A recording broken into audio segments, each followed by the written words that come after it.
Let me add restream there. So we are.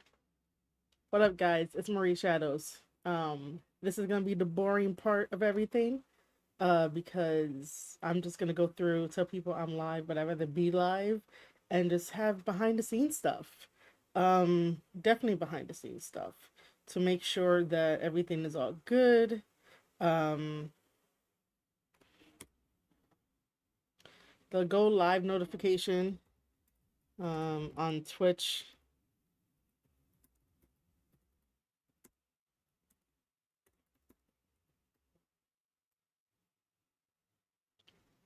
Um,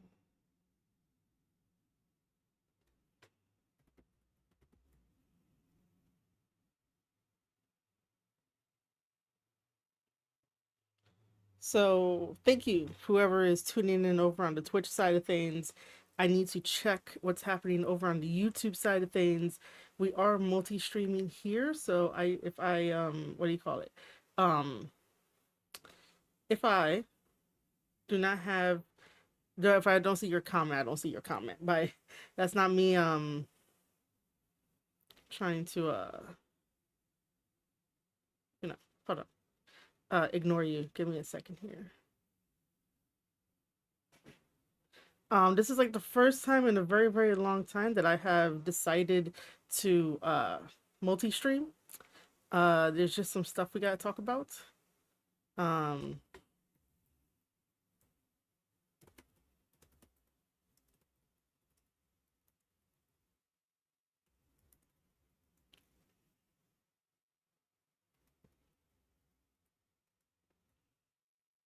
what else?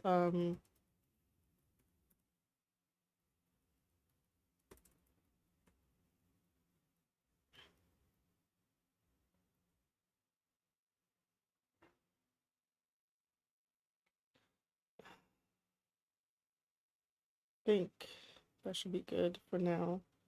Um,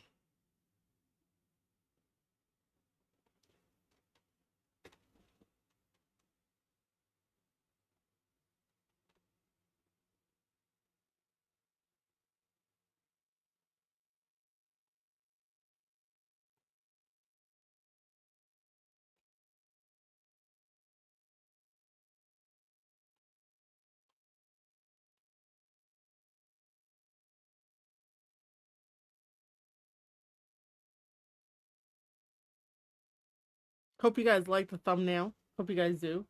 Uh, yeah, I'm just getting stuff ready on my side before I go and see what's up. Um,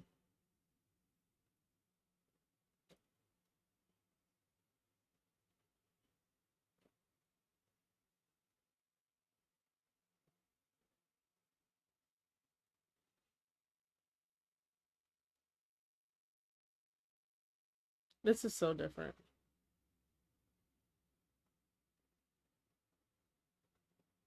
There we go. That's what I wanted to get to. That's what I wanted. Um, it's a good thing that Restream is acting well for me. Um, just because like I haven't used Restream with like anything else. So I've only like decided to just stream on uh YouTube for the time being. But I know it's like early. It is Saturday. Happy Saturday, guys. I believe that you guys can hear me very, very well. Um, yes. Um, just gotta wait until probably more people get in here. Um, let me grab the link to stuff. Um,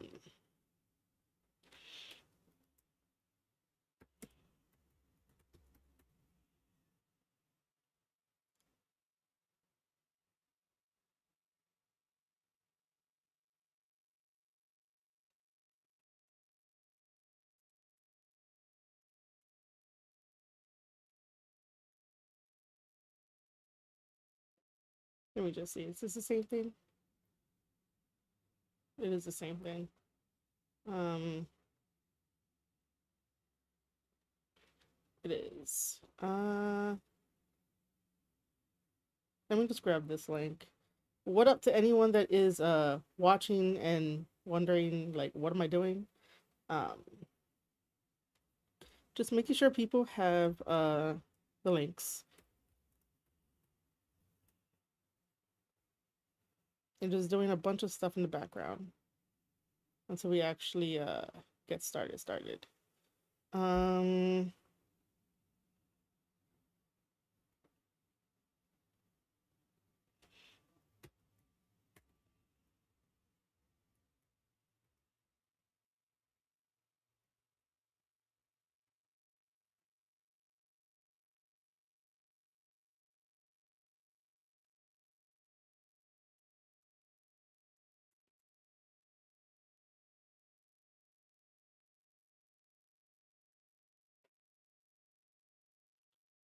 gonna send this as an email. Oh. Okay, so hmm, now I know. Got it. Got it.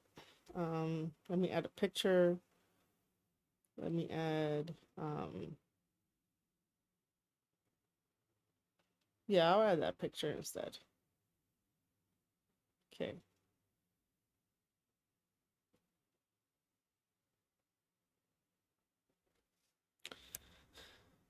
We have a lot to catch up on. I will like to say that we are getting closer and closer to YouTube Partner Program, which is fantastic because that's really one of the big goals for myself and the channel, especially over on the YouTube side of things. Over on Twitch, I do want to say thank you guys so much for subscribing to Twitch while I haven't been on Twitch.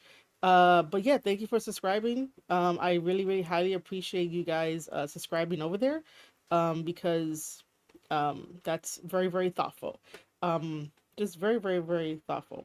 We are going to go over some stuff that I've been working on in the background. I've said to myself like this year that I will uh, be going slower with the content that I'm creating because like doing this for like 6 years, because this year is year number 6, is amazing.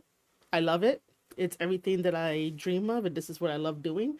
And it's definitely my calling. For anybody out there that thinks that this is just a hobby for me or anything like that, no, no, no, no, no. This is my calling to be somewhere within wrestling, to be talking about wrestling, to be giving a unique perspective, to be helping out wrestlers.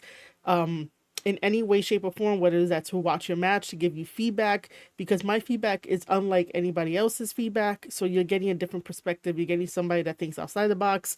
I rather help you as the wrestler to maintain what you do in the ring, but also be like, hey, have you thought about this? Have you thought about that? Have you thought about, maybe working the crowd this way a little bit and just see what happens? Because all you gotta do is just like try, for just like, try new things.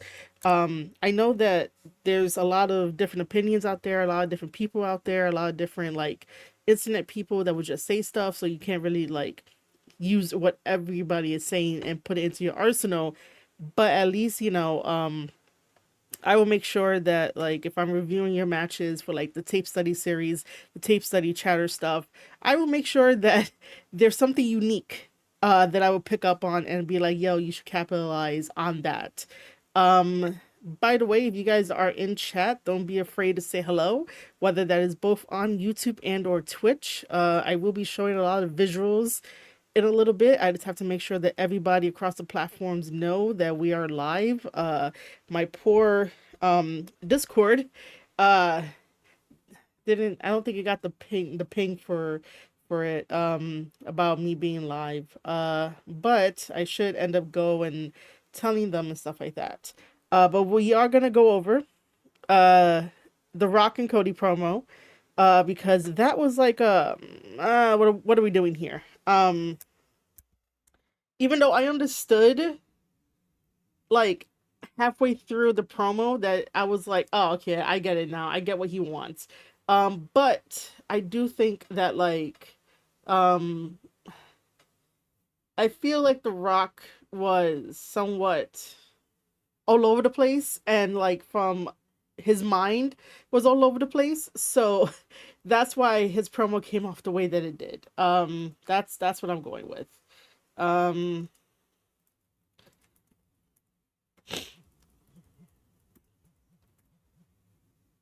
why am I getting so many emails? Jeez, I'm getting so many notifications. Um,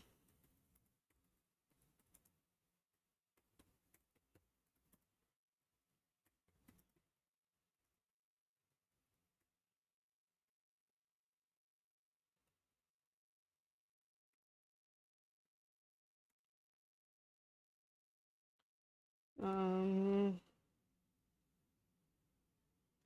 let me see. Yeah, so do not be afraid to like say hi, what's up in chat. I always want to talk to everybody that I can. Thank you for hitting that like button. If you guys don't know, the more likes that you get on a YouTube video, if you are a streamer or content creator, the more that video will go into the YouTube algorithm, and then we can get more people into the chat watching me talk about wrestling and breaking down wrestling, and then we create a community. That's how you create a community. Over on the Twitch side of things, you guys can send over that Twitch Prime, which is free for you, free for me. It's only Twitch 999 free stuff. If you have Twitch Turbo, that's also good too. But if you want to subscribe, you can. However, I do have another unique way for all of my Twitch supporters via memberships, and we'll talk about memberships in just a little bit. Let me go grab the links. I do want to wait for like all of my usuals because I have severely missed my usuals that come in and chat with me and all that kind of stuff. It might be early, but yeah. And I'm just here rambling because that's what I do. I I ramble.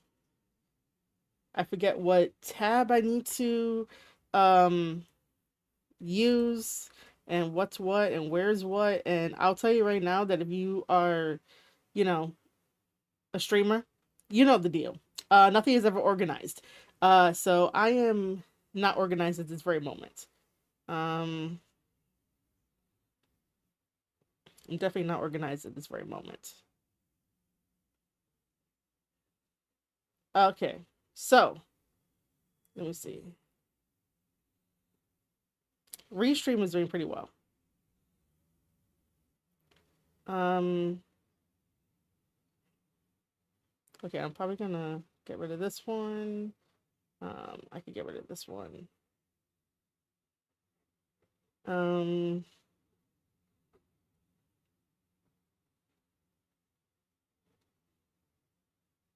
so what do I do if I do? It just opens up to this. So I can't really. I mean, I could show you guys. Um, okay. So here we go.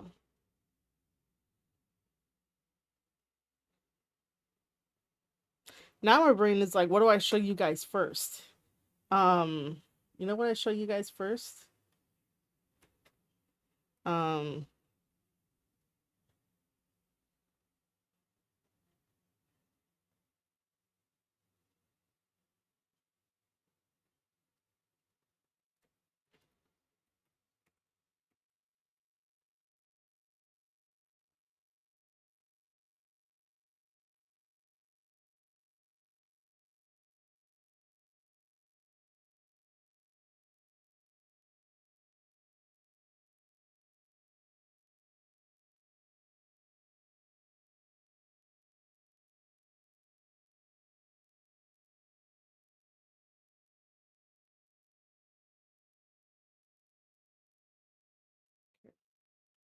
um,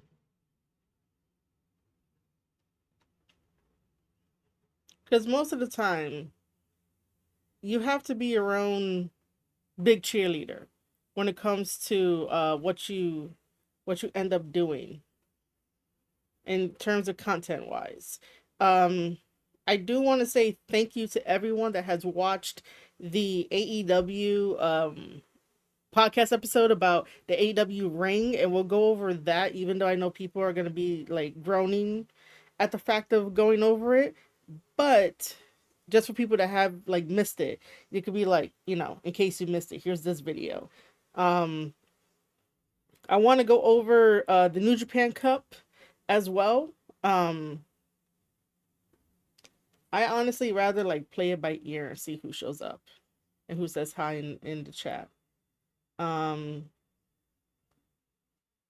and who says hi over at Twitch. Um,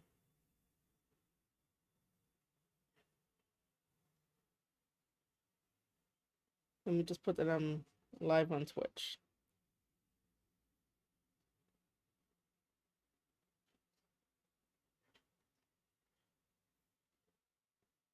Because I will say this, that I feel very, very rusty. Very rusty. Um,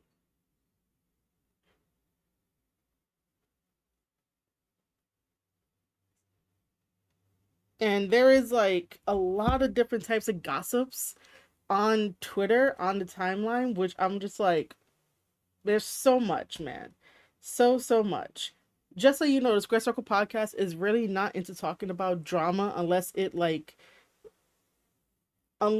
it's a situation that needs to be talked about, that needs to be like, hey, we shouldn't be doing this because of X, Y, and Z.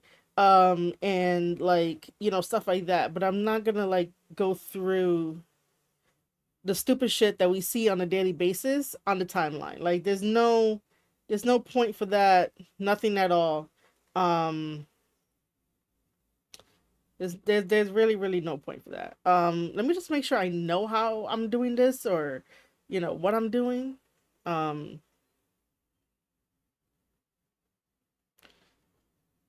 yes. By the way, how's my thumbnail, guys? Got it. Okay, so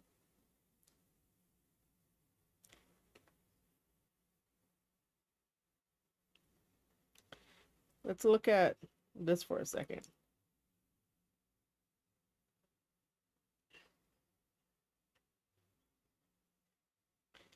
What is... Oh. I grabbed...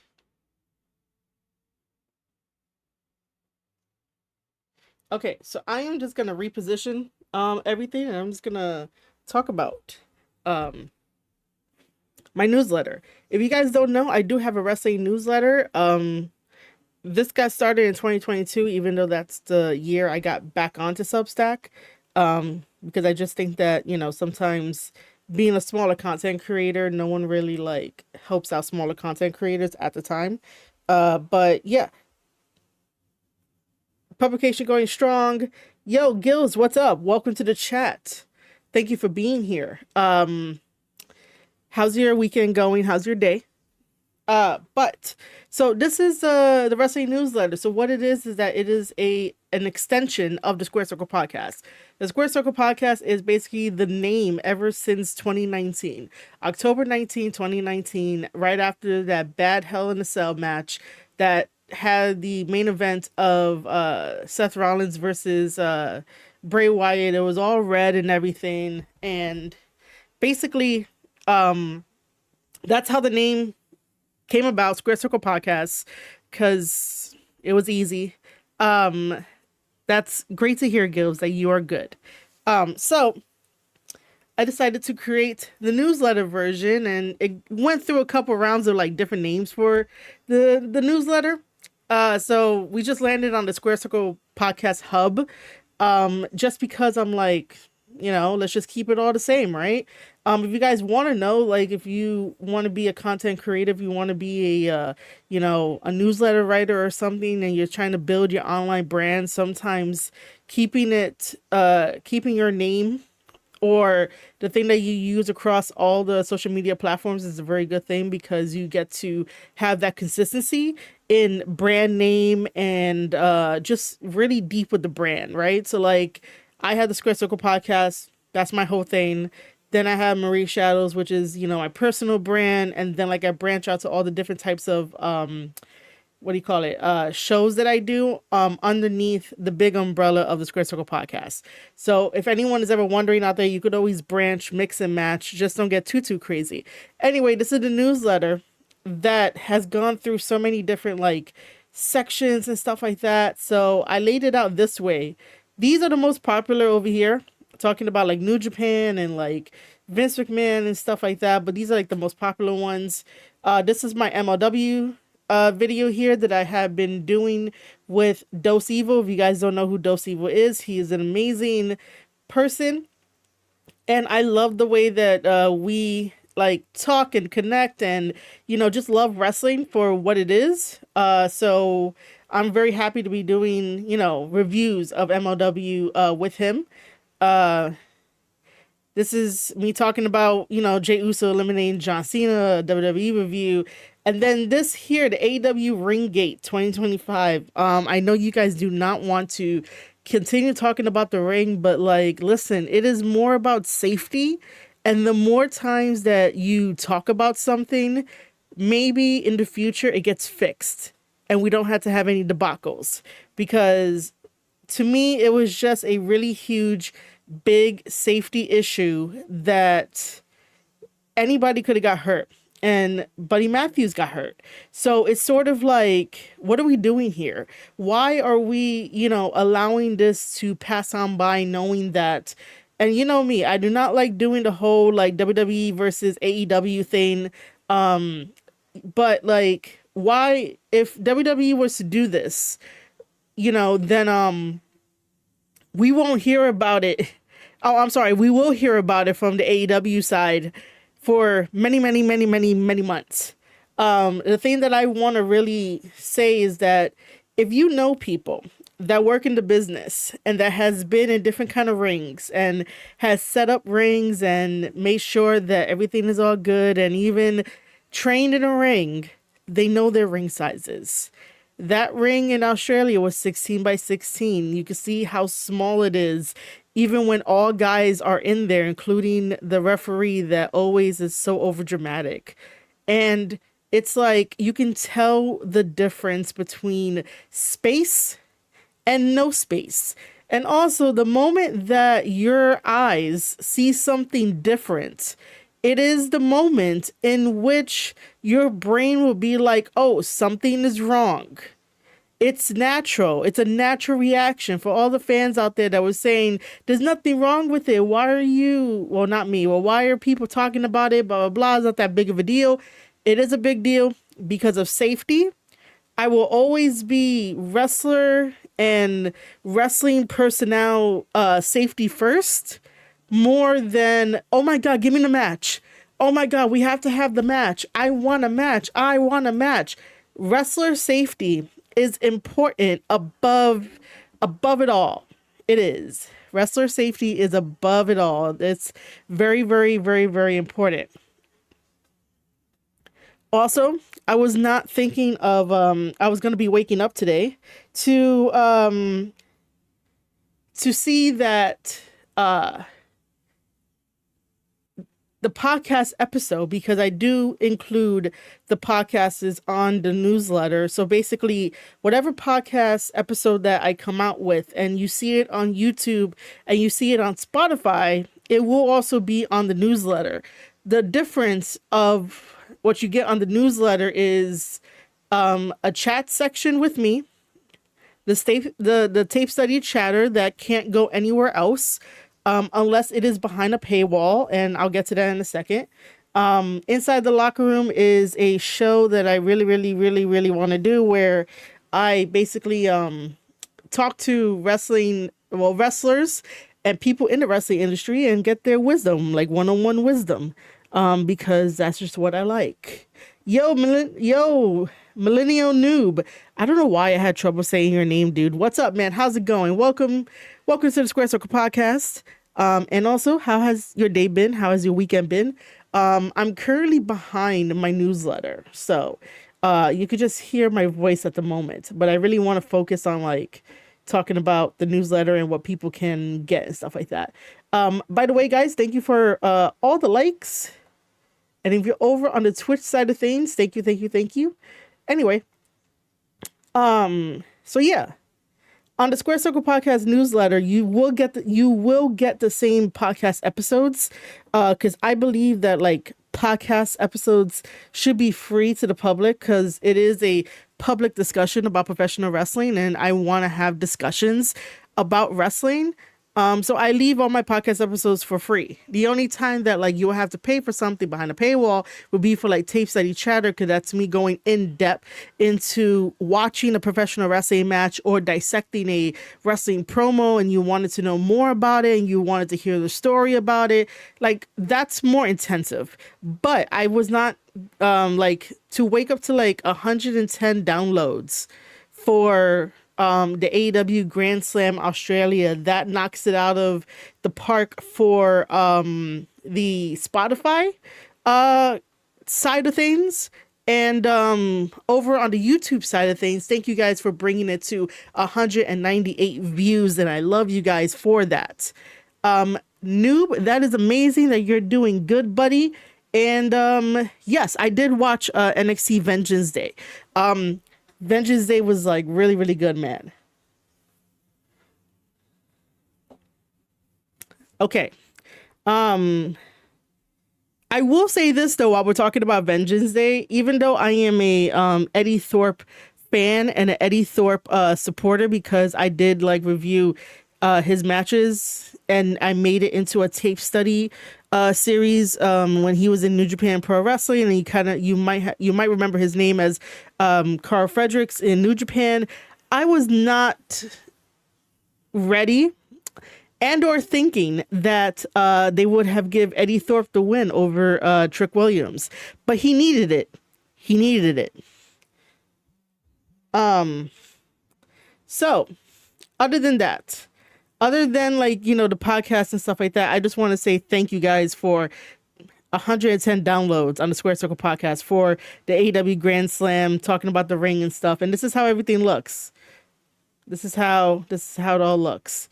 This is still one of my greatest one here about debunking Dave Metzler, and I really hope that Dave found out exactly who I am, because he has yet to ask me directly, but he'll ask his fans about it. So like I said, this is the chat. This is the subscriber chat. Um, I can show you. Um, let me show you how it looks on my phone. Uh,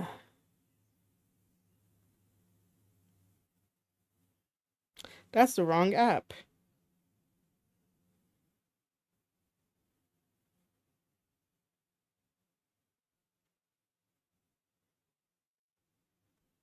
I can invite people. Listen, I'm learning like this app. Even though I've been on Substack and stuff, but like they just added some new stuff that I'm just like, whoa. Um, all right, let me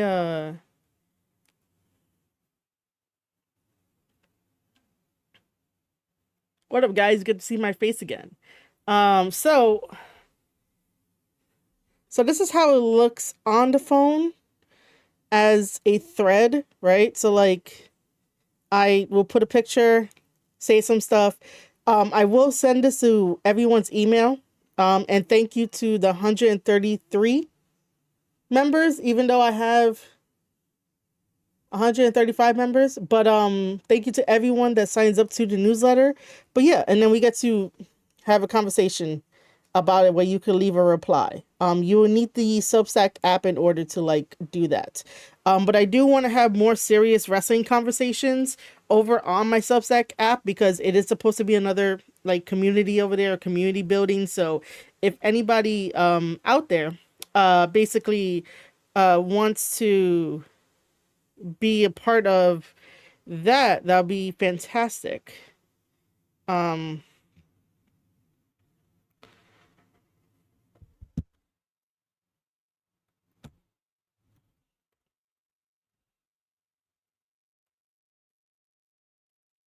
I keep putting the wrong stuff.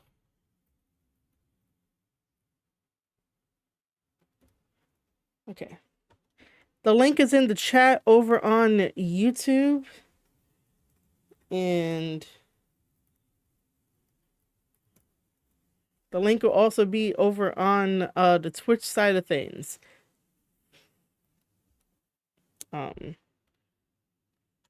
Okay.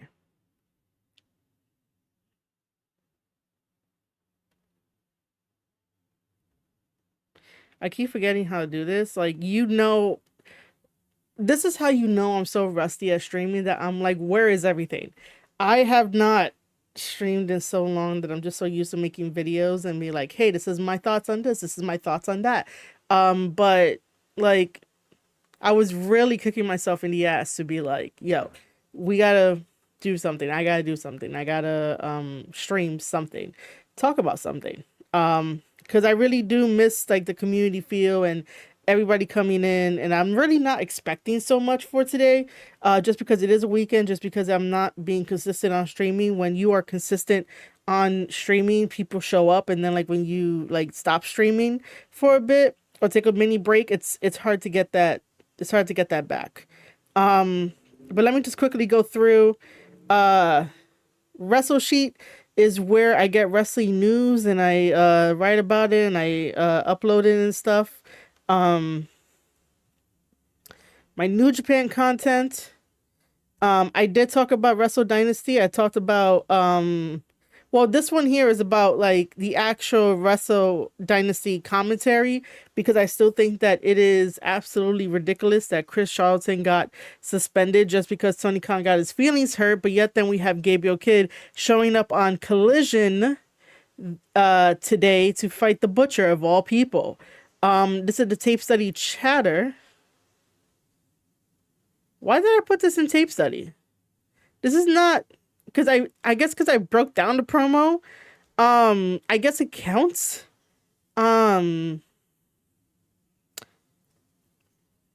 am eventually going to rewatch this match of Kenny versus Gabe Kidd and actually do a deep dive of it, but right now I'm just like, why is this in here? This should be in like the podcast area. My other tape study stuff, writing about it. Inside the Locker Room is coming soon. And then obviously the About. This is good times here. Good times when I was working with Goddesses of War. Me at WWE Network, some good memories. We'll explore all of this. This is people that I have interviewed. I want to add more to it. Commentator, Goddesses of War, Invictus. Me doing commentary for Jay Bougie's match. Amazon goodies. I gotta change this. We're up to 2025 wrestling planner, guys. We're up to the 2025 wrestling planner, not even 2023 anymore. I gotta change all this. See, sometimes, we don't stay on top of stuff. We just don't. But yeah, this is the newsletter. Do I think New Japan is getting better? I covered the wrong thing. Hold on.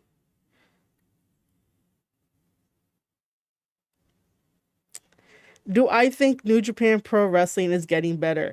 That is a loaded question, because while I am a huge fan of New Japan Pro Wrestling and I want New Japan Pro Wrestling to get better, I just don't know, because there are variables. I don't know why I want to say factors. Of course there's many factors, but there are too many variables. If we're talking about if New Japan is getting better as a whole, it's very slow. Very, very slow. And to me, they're doing things that don't make sense. I've said this before in either like one of my previous live streams or on one of the podcast episodes. And I'll say it again because I don't mind.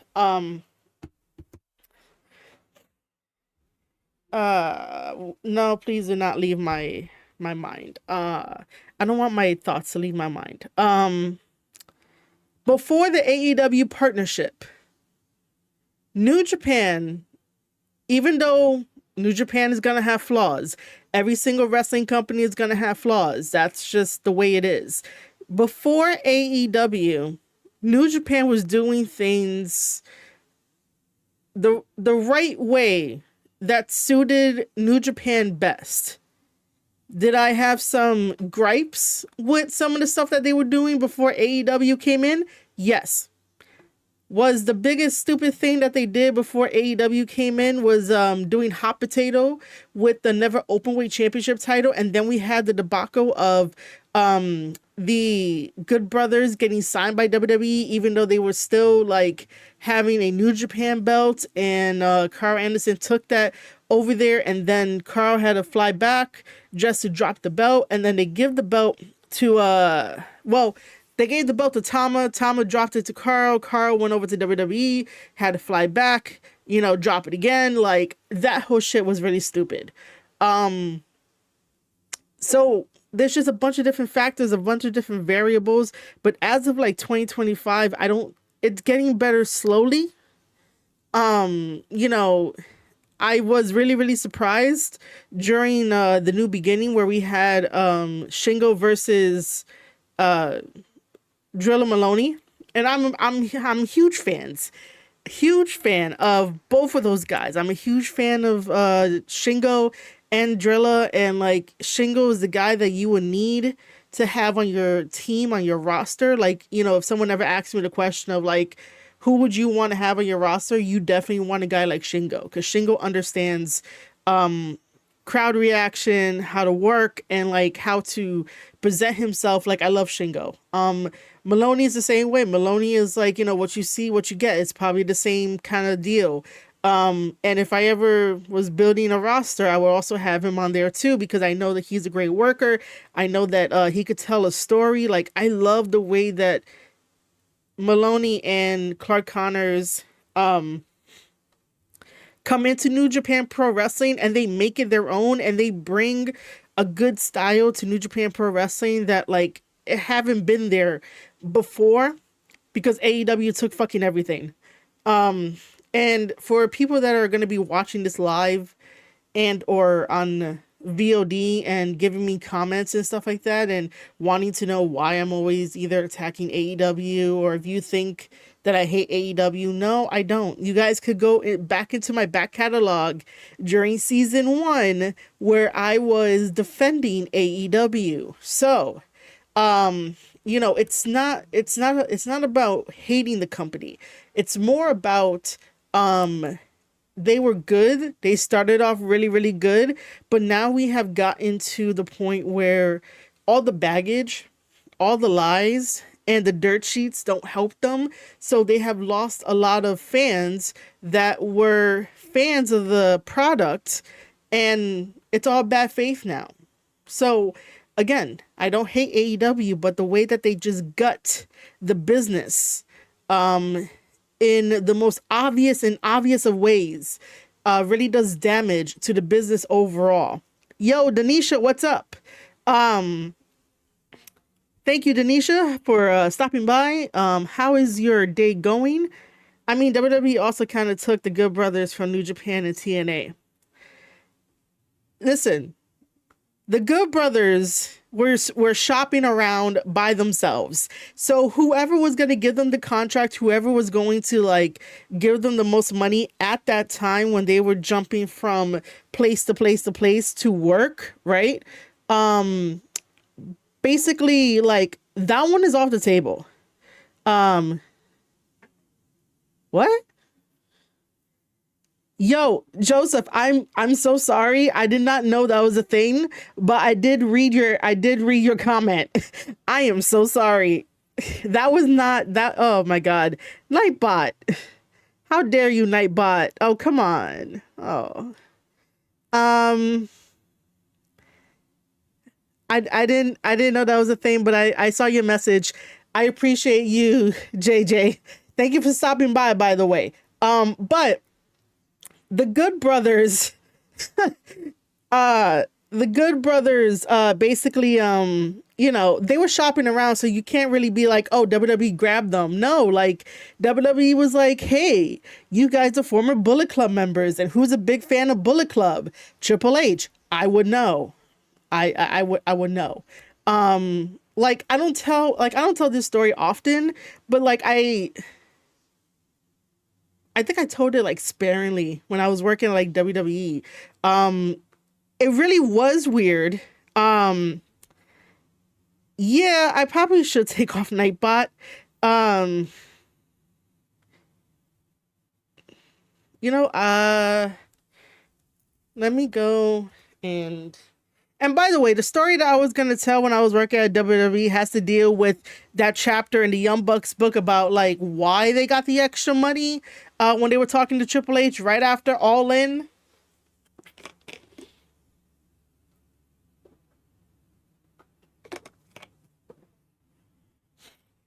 Because you know how people are like, um, they want to be a fly on the wall for like certain things. I was basically a fly on the wall for that conversation about watching All In, watching Wrestle Kingdom at that time. Um like Triple H is a fan of the business. Triple H is a fan of wrestling, and he's obviously a big fan of like Bullet Club, even because like you have the NWO, you have the Click. Like he loves all that shit. He does. So like to be a fly on the wall for people to talk about like, yo, he really wants us to watch this and watch that and like look at this and look at that. It's nothing bad, but uh oh, okay, I see. It's nothing bad at what they do, but you know they were just fans. So because of the Good Brothers coming in, it was just like, yo, we're taking the payday. It wasn't even like, yo, they're the hottest thing on the market, you know. Cool, Denisha, I appreciate you. The only reason why I got the Nightbot was because of I wanted the timers to go for the YouTube chat. So that way I don't have to like, put it in there manually, but I never got around to like really sitting down and fixing it. So yeah, it was kind of surprising that, cause JJ came in and was like, tell him in all caps, that I was just like, oh, fuck. Um, where the hell do oh, chat moderation. I see. Got it. I just had to disable it. Uh, we could disable the excess emotes. Like if you guys want to throw out some emotes, that'd be great. I think we're good. We should be good. If JJ wants to try talking in all caps, go ahead. Let's see what happens. MD. Yeah, see, Nightbot can't stop MD. MD, thank you for being here. So I do appreciate you guys showing up. I did went over my newsletter, marieshadows.substack.com, to show like what's happening and stuff like that. Over on the Substack side of things, and I'm just giving you guys a quick little recap. There is a Substack chat. You will have to like download the app in order to use the chat and stuff like that. I do send out the emails and whatnot. And I do want to use it for more deeper conversations in wrestling. So obviously I'm gonna be jumping around here.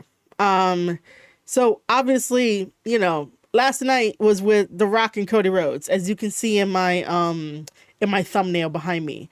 I just realized, oh no, I don't know why my brain was like, oh yeah, I have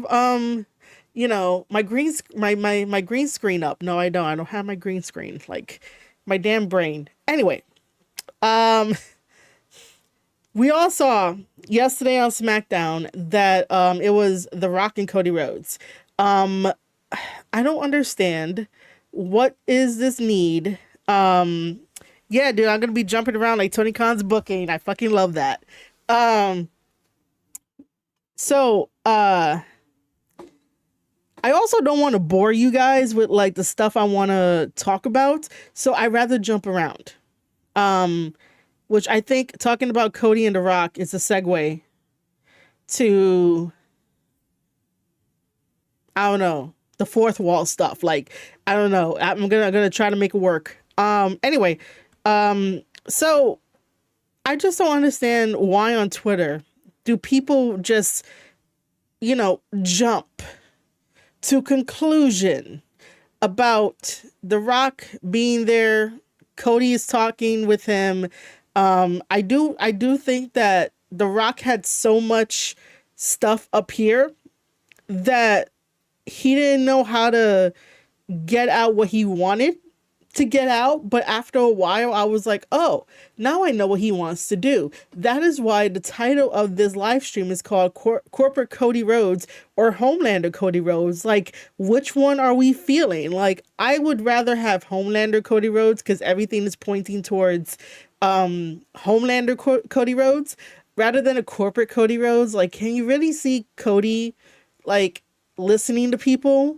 Like, we've seen Cody on the indies being a heel and stuff, and like those are some really good stories of him being a heel, especially with the whole stupid thing on being the elite and in Ring of Honor, and then like in New Japan Pro Wrestling of him being a heel.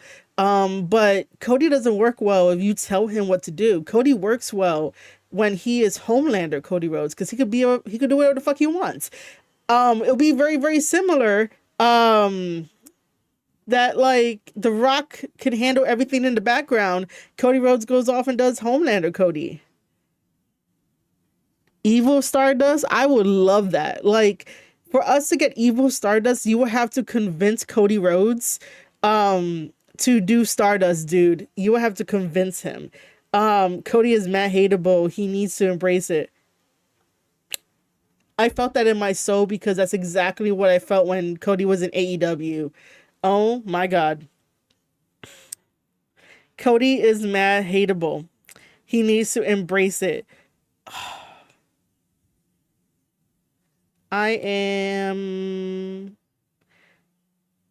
going to pin that because it is true. I can't believe like that in here, man. Like, that's how I felt during AEW. Let me go back up and just read some more comments.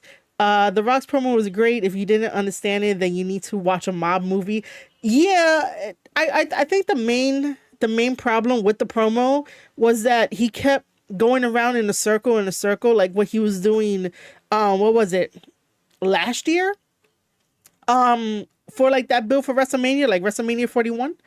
Right? It should be last year. Where he was doing these really long-winded promos and he was like going around in a circle, and that's exactly what I felt with this one at SmackDown. However, I did end up understanding what he wanted to do, and then I was just like, oh, it's like Mortal Kombat, he's Shang Tsung and being like, I want your soul. So I get it. They don't jump to conclusions, they fly to conclusions. I like that. They do fly to conclusions. Rock is gaslight Cody, and Rock got people in their feelings always. Yeah, man. Yeah. It's just so weird.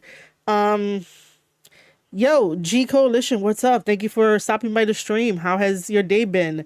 Fun fact, Homelander is a corporate superhero. The beauty about that is that it's very subtle. So, you would like, as a viewer, and I've watched a little bit of, what's the name of the show? It's not called The Boys. Is it called The Boys? Jeez, I forgot the name of the damn show. I watched a little bit of the show, and that detail of the fun fact that you just mentioned is very subtle. So like anybody could tune in and they'll get it. But Homelander feels more like he could do whatever he wants. Oh, it is The Boys. Okay, cool. Cool. Dude, I haven't watched it. Listen, after that whole thing of like Homelander wanting to drink breast milk, even though there's nothing wrong with that, it's nature, it's natural. I just found it a little too creepy, a little too just like, oh, I just can't. So I stopped watching The Boys. It's a really good show though, but it's just, no, that was just a little too much for me. Anyway, but yeah, Homelander has this like natural chemistry is the wrong word, but like the naturalness to where like when you're watching it, you're not being reminded that he is a corporate superhero, even though you know he's a corporate superhero. You know what I mean? And of course, the follow up from G Coalition is that superhero is used very loosely, and that helps me with my point. Um, he was talking in circles, but what older person doesn't do that? MD. Oh my God. That's true. That's true. You know, we all talk in circles as we get older. Wrestling in Color podcast. Welcome to the stream. How has your day been? Cody will not be accepting the invitation. I don't think Cody wants to be a heel. This guy never does. That is why I pinned MD's comment of that Cody is mad hateable. He needs to embrace it. I remember the days of those AEW calls, and Cody Rhodes would be on those media calls, and people would be like, hey, don't you think it's time for you to be heel, or like, to some degree? And Cody would be like, I don't have a heel bone in my body. And I'm like, Cody, come on. Those were the days. Yeah, it is the boys. I still don't think Cody has totally grasped the fact that Homelander is the villain. Oh, Cody knows. Cody knows. And that's great to hear that your day is going great. We're supposed to like suit wearing button up guy now. Cody needs to switch this stale BS up. His motto, MD. Cody's motto is more like, yo, it's first impressions. Okay, tie into this whole Cena or CM Punk winning and how that will play a role in this. Give me a second on that. How you gonna be the American Nightmare and try to be all cute? What's cute about a nightmare? Sometimes you don't see a nightmare coming, MD. That's what it is. I don't think Cody even watches The Boys. I bet he does. Um, okay, so switching a little bit, because Wrestling in Color does have a good point of like, how is this all like really gonna tie into like Cena and like CM Punk winning, and like, what role does it have? You know, this might be the time where CM Punk actually comes out and be like, here comes The Rock doing everything that he can to like get the spotlight, and get the spotlight once again. But with that stupid press conference that happened after Smackdown, which by the way, that's so stupid to have. Like, why would you have a press conference right after Smackdown and then talk about how like, oh, well, the beauty between the characters of the final boss and Cody Rhodes is that it doesn't have to lead to a match.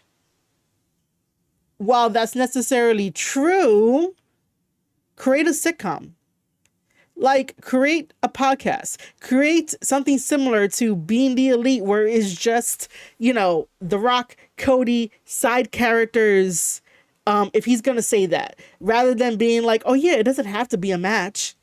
Dude, you were eyeing that championship belt on Cody Rhodes. That WWE championship belt on Cody Rhodes. Like, The Rock was eyeing that, touching it. And while The Rock has power in WWE, and can do whatever he wants, therefore, that's why he's the final boss. It's like, bro, we know you want that championship title. Why are you telling people at a press conference that just because we interacted and we had a promo doesn't mean it's going to be a match? I watch wrestling for a little bit of everything. So like, I watch it for the story, I watch it for the athletic ability, and I also watch it for matches. So like, you started something, you got to finish it, dude. Like, that's the nature of the business. So I don't understand that. I don't have a heel bone in my body. Nah, BS. BTE Cody was the hypocrite of the year. Definitely was, yeah. Nobody sees a nightmare coming because their eyes are closed. Listen, MD, sometimes nightmares like sneak up on you when you're freaking sleeping, okay? I've had some weird ass nightmares where I'm like, what the fuck am I thinking about? Why am I dreaming about some random ass shit? Cody has literally referenced Homelander by name in a promo, so yes, I do think he at least watches. He saw some clips of the boys, especially when people are like, "Yo, we could put two and two together, sir." Did I'm guessing CMP is like CM Punk? Uh, oh, his favorite? I don't think so. I don't think he ever got his favor. I still don't even know what the favor is. They have press conferences after meaningless basketball games. I'm fine with it. That's different though. That's I consider that to be different. You don't need one for The Rock after a promo with Cody, and just to reiterate that next year WrestleMania is going to be in New Orleans. Like, basketball conferences after the basketball game is fine. And of course, I know that you watch wrestling for the yams and the storylines. By the way, guys, if you have been enjoying the live stream so far, we're getting close to an hour into the live stream. Please make sure to hit that button. Yes, the button that helps you guys so much as a description. Make sure to hit that like button, please. It pushes the live stream out into the algorithm of YouTube. So that way we could get more people in here that maybe have never chatted before, want to ask me a question, and so yeah, make sure to hit that like button if you have not. Please do so. Over on the Twitch side of things, you can send over some Twitch Primes if you want. It's free for you, free for me. You can become a subscriber. In a little bit, I will be talking about how you can help me out directly, even though we're talking about wrestling here and stuff like that. G Coalition says, yeah, time to do away with the scrums. Awful said that on X, and I agree. Very few of the wrestlers in either WWE or AEW are able to use them correctly. That is true. I don't know why my voice just broke like that. But I will say that is true. I do appreciate press conferences if it was kayfabe. Like strictly kayfabe, because then that's extra content for the people that go there and ask wrestling related questions, rather than being like questions that are outside the wrestling sphere. Like, wrestling is very, very special. We created it to the point of like we can make it into anything that we ever wanted to, and press conferences can give us that extra creativity. However, I do think that like it would be best for just kayfabe and just like pick and choose when, but not have it after like every PLE, not have it after every like match or something like that. But I do believe that a press conference for wrestling for certain times can be very, very beneficial in a very kayfabe sense.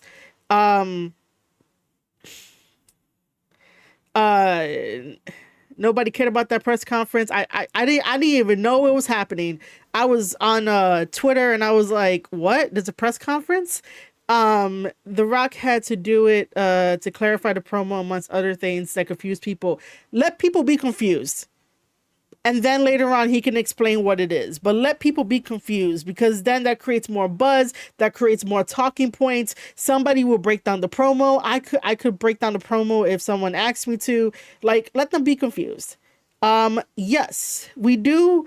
Myself and JJ Alexander, who is in the chat, who Nightbot incorrectly silenced his message because it was in all caps. We do have an interesting collaboration coming up. To the best of my knowledge, because we just talked about it yesterday, what is basically us talking about the WWE ID talents, the independent talents that have been marked. There are a total of 13 of them. I have to do like extensive research, which I will just basically say and be transparent with you guys. But I do like the concept of like WWE having the WWE ID and having the young indie talents that have been busting their ass on the indie circuit basically show what they could do. And I love that they're doing this. So me and JJ are going to collaborate, talk about the WWE ID talents right before the first episode of like Evolve is coming back, which is kind of interesting because I did attend Evolve shows. I did like help out with like setting up the chairs, with the ring and stuff. So like it's sort of, to me it's sort of sentimental that Evolve is coming back, because Evolve like did like come over to like New York City for a little bit.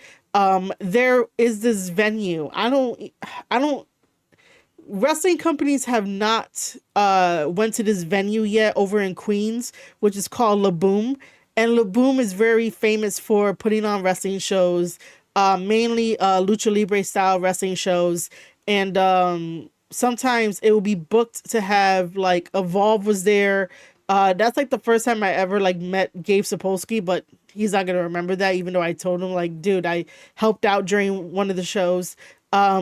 But that they were like the main show, and then before that was the other wrestling company called FTW, Fight the World.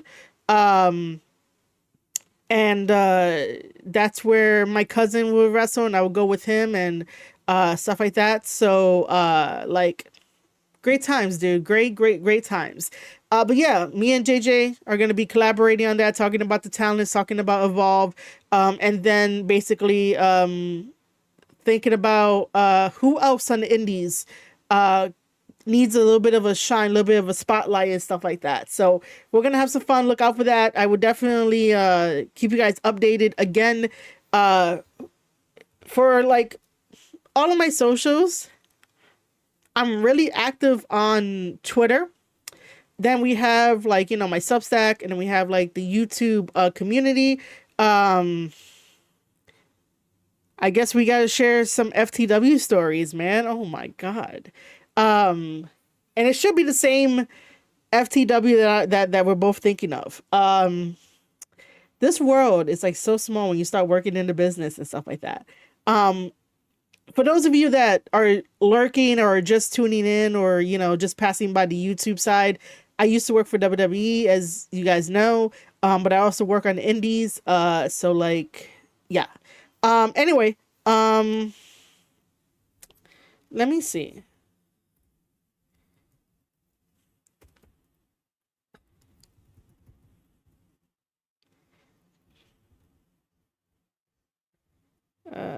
I gotta put the damn thing.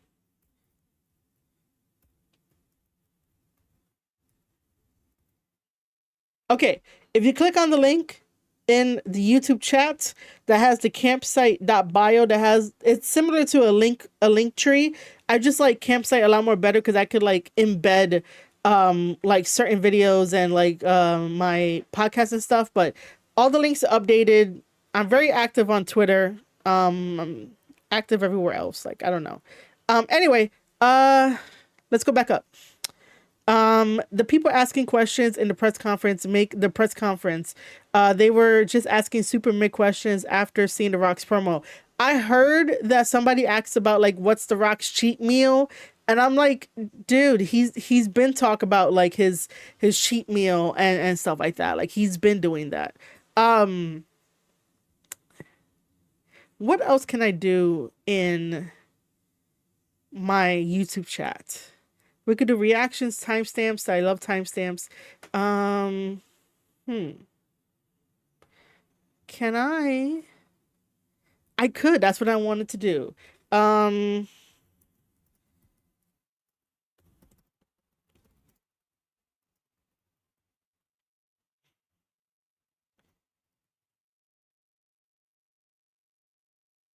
so I do not know how many people are exactly like here, um, that are listening to me or in chat, right?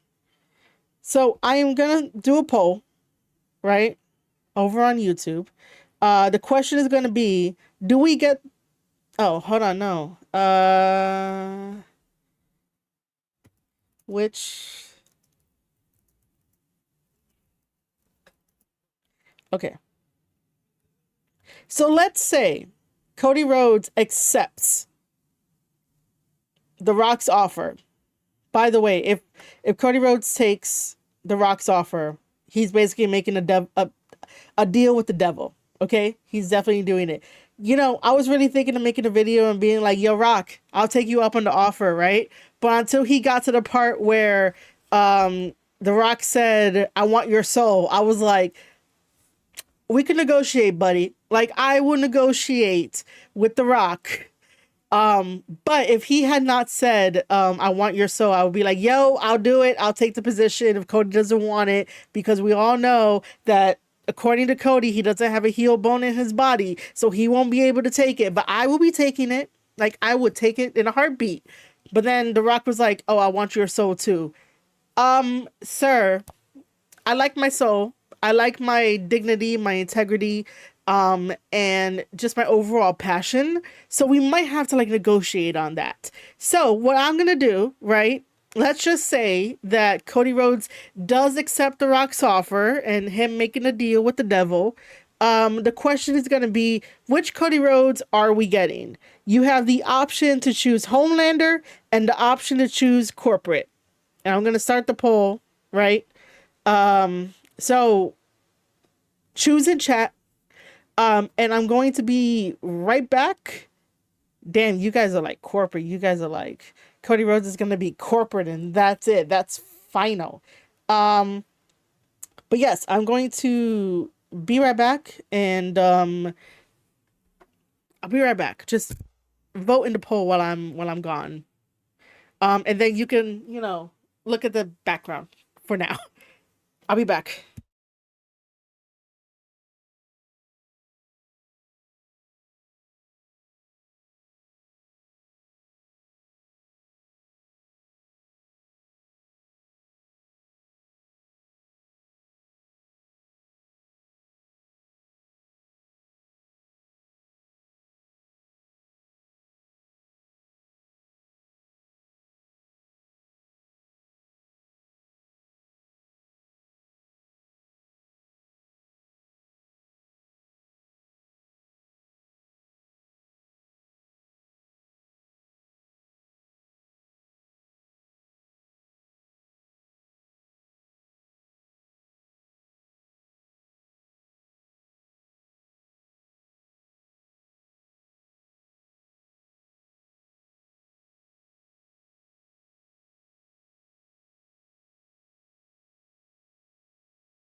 Okay.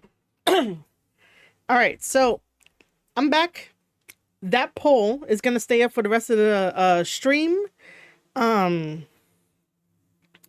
why is YouTube always trying to tell me that there's something wrong with like, you know, my audio or something like that? Like, I don't get it. I really don't. Um, and I think probably next time I might just do a different type of setup, but I don't know. Um, Chatbot seems to be good. I don't get it. Uh, Everything is starting to be slow because the internet. That's what it is. Anyway, um, I'm back. Uh, that's not what I wanted to do.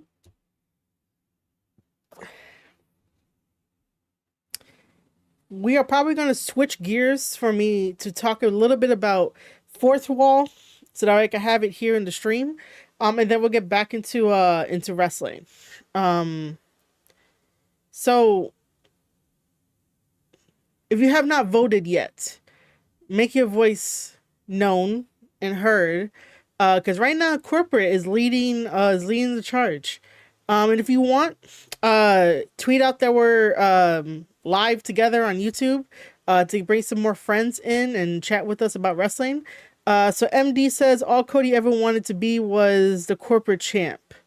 Look at how he used to wear knee pads like Ric Flair. MD, this is not a knee pad situation. Oh my god! Just so you guys know, MD has a problem with wrestlers that don't wear knee pads, and I do agree with him that it looks mad weird. But I don't think this is one of those situations, sir. Whichever Cody we get at face value will turn out to be both. Corporate Rock wasn't exactly the face of composed business. He was a ruthless SOB who tried to brutalize mankind into saying, I quit. Yes. Yes, yes, yes, yes, yes. Okay. It's not always a knee pad situation, sir. Um, man. Okay. So we are going to just switch just a little bit. Of talking about wrestling for a bit, because I want to show you guys the unique stuff that I do behind the scenes, but I don't really talk about it. I just have this thing of like, hey guys, here's my live, here's my videos, go watch it.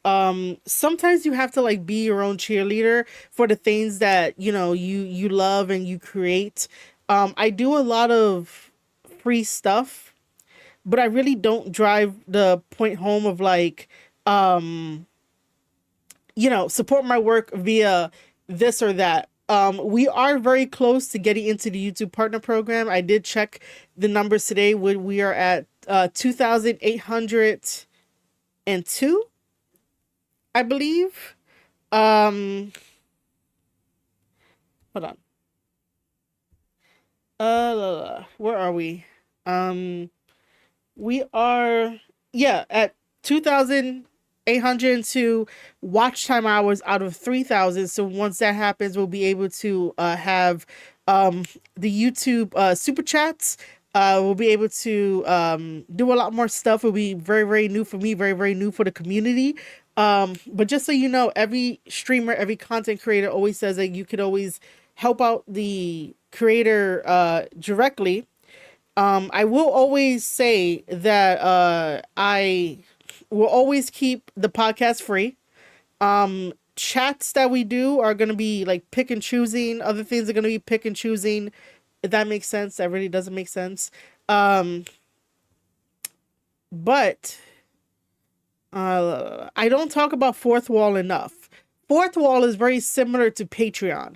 I don't really like what Patreon has, and I know everybody has Patreon, but is this it? Yeah, this is it. But this is an alternative to Patreon because they don't take the big amount of fees that Patreon has. And I don't like the fact that on Patreon, you get 500 hours of uploading content.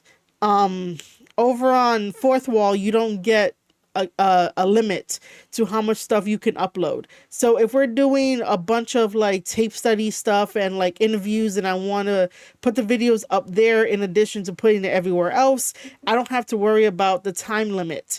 Fourth Wall is very customizable.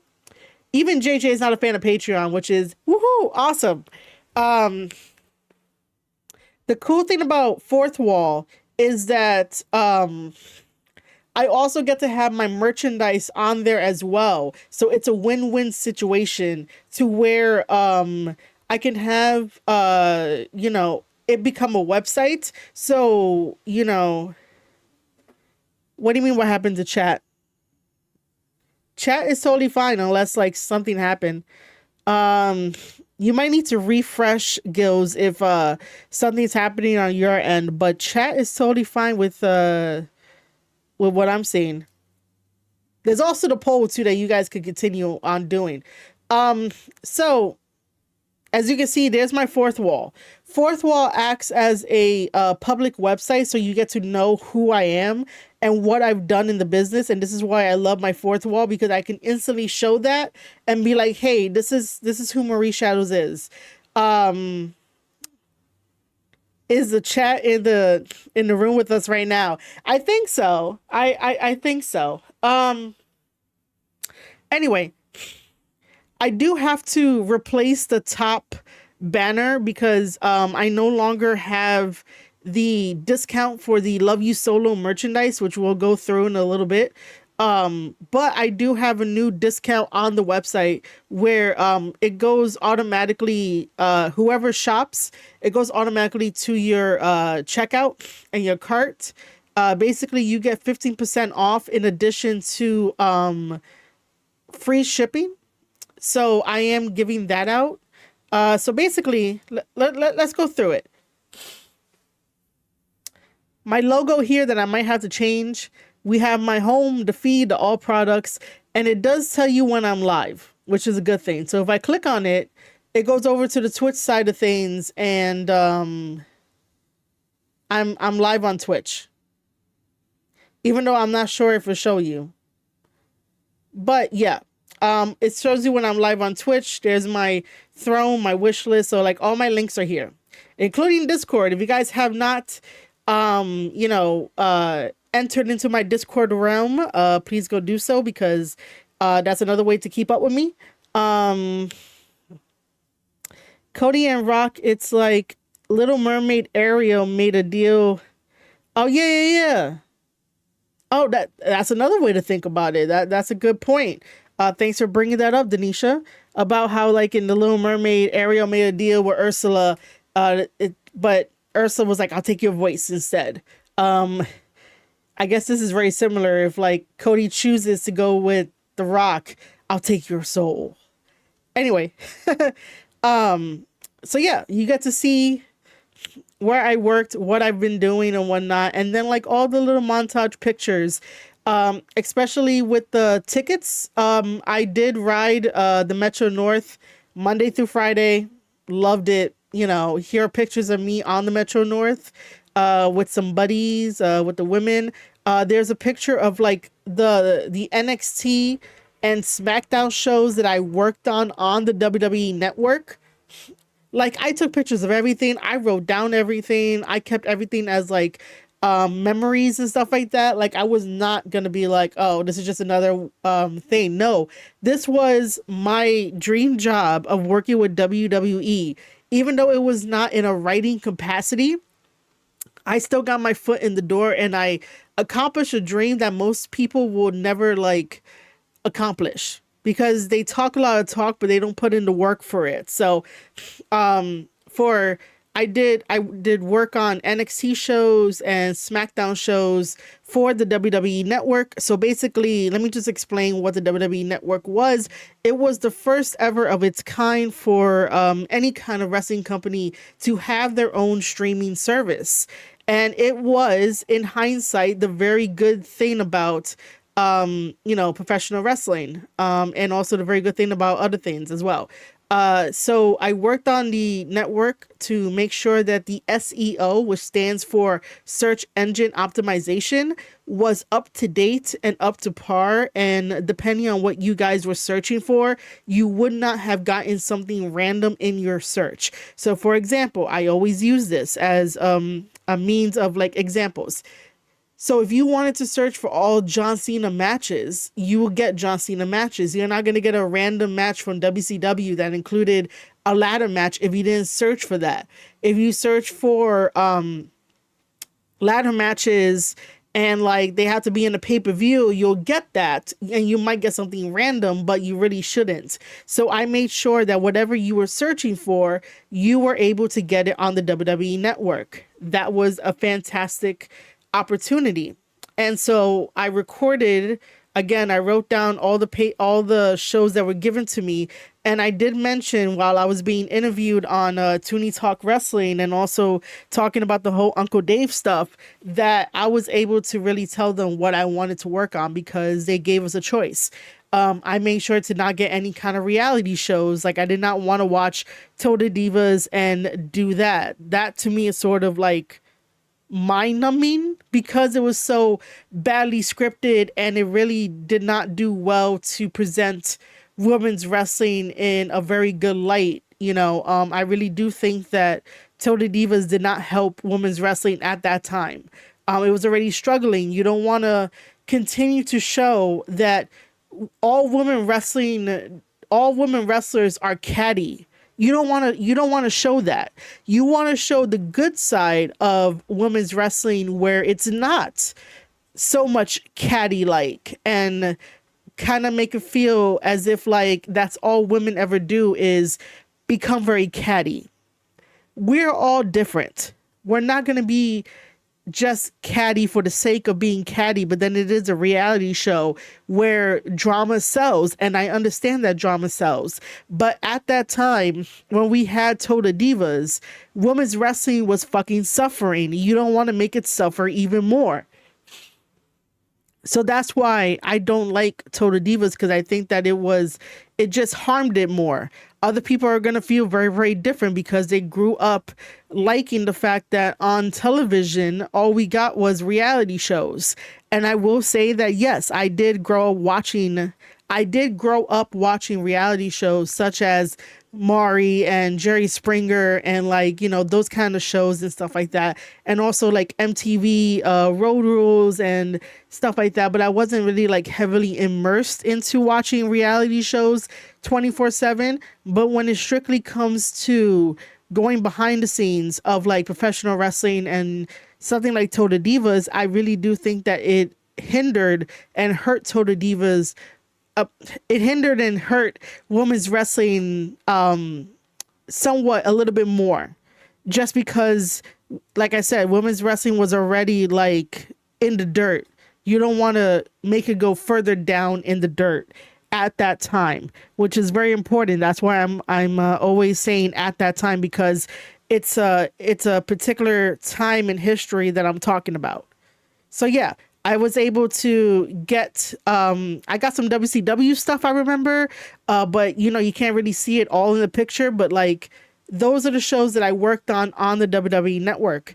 Now, me traveling, so like me doing commentary for Goddesses of War Wrestling, me doing vlogs for Titan Championship Wrestling in the next, in the picture that we're seeing here, interviewing Ray Jazz, getting to meet Jacob so many times before he went to WWE, meeting Lance so many times as well.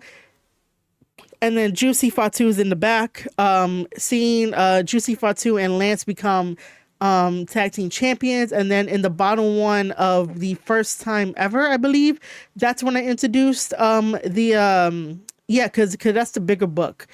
Introduced the Wrestling Planner, which is a wrestling planner made as a wrestling fan, and it's for wrestling fans, and you can get it on Barnes and Nobles. We're currently up to the 2025 edition. And then if we go down to the next one, I was involved in many wrestling seminars. I tend to write a lot of notes. I wrote a lot of notes for Wrestle Kingdom 14 for the podcast. Some more show notes over here, which basically I think that's all for like AEW stuff. When I was ring training, look at that flex. When I flex my muscle here, you can see there are 3 dots here on my bicep leading into my triceps. That was when I was running the ropes and I was learning how to take bumps. Taking bumps suck. Okay? It absolutely sucks. Just because like when you get to a certain type of age, you don't have that child mentality where it's like you have no fear. Even though yesterday I said on Twitter that I have no fear, but I guess whoever was training me, you know, I I I need a better trainer to get comfortable with taking bumps and stuff like that. So that was me taking bumps, but running the ropes, I love running the ropes. So there were like 3 bruises on my arm because of me running the ropes. Good times. I really that's like a badge of honor for me. So you could definitely see the bruises there. And I miss running the ropes, man. I miss being in a ring and just running the ropes as cardio. That'd be like fantastic. I have a little like picture montage here of being media press with MLW. The time I met Sean Maluda at BWF, which is no more in the Bronx, which is Bronx Wrestling Federation. Good times with that promotion, man. Good times. Good times of meeting and hearing stories of Bronco and stuff. The picture down is when I won a signed Okada towel from New Japan Pro Wrestling. This was as a giveaway, and I'm always proud of that. And then going down to, any type of support that you guys give allows me to have better wrestling content. So I have 3 tiers here, right? And look, I know that this might be boring for you guys, right?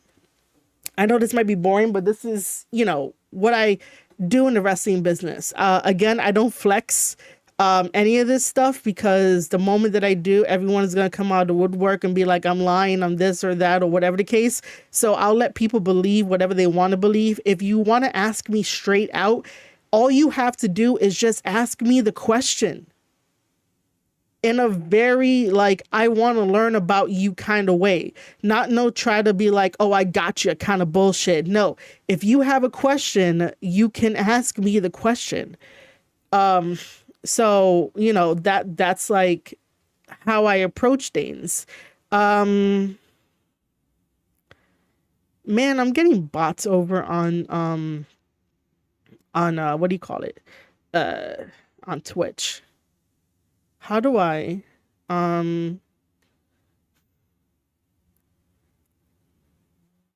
you are getting banned.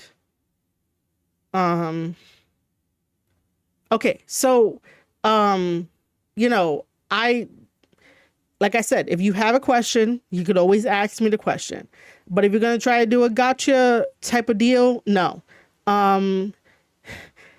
JJ doesn't miss bumping. Listen, man, I want to learn, but I don't, at this point in my life, I don't really want to be a wrestler.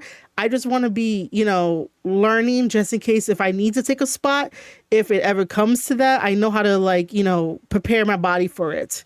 But I just miss running the ropes, man. Like if I had my own house with like a nice backyard, a big backyard, I will buy myself a ring just so that way I can train. So anyway, let's get back to Fourth Wall. So like I said, Fourth Wall is a one shop all kind of deal where I can include who I am and what I do in the wrestling business and give you plenty of examples of what I do in the wrestling business. And then also show you how you can support me directly, because most of the time that we're on these websites, they take, their fees and stuff like that. So, if you ever want to support me directly, this is how you would do it. The day one. Now, listen very carefully, because this will not change, and I will stick to my guns, for the lack of a better phrase. This will not change. On Fourth Wall, I had to make it $1. I cannot go any lower. However, once we get into the YouTube partner program and I am able to set up memberships, it will be 99 cents to $1, and that's for everyone that has supported me since day one. That is a grandfather tier, and that's just for support. So 99 cents to $1. If you are on Twitch, you can connect your Twitch to get it at 85 cents as being a sub.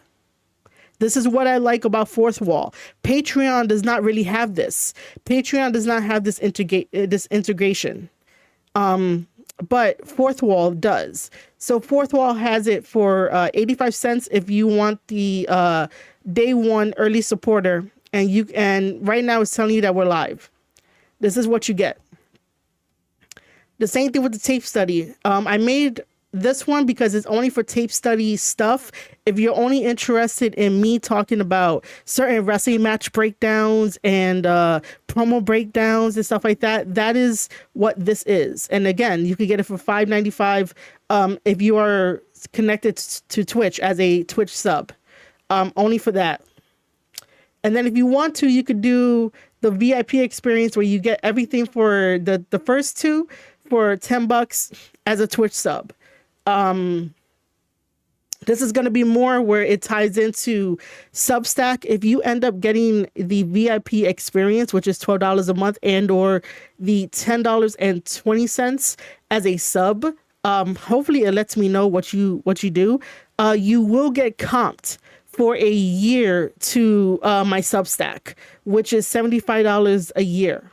So that's if we highlight this, you will get comped.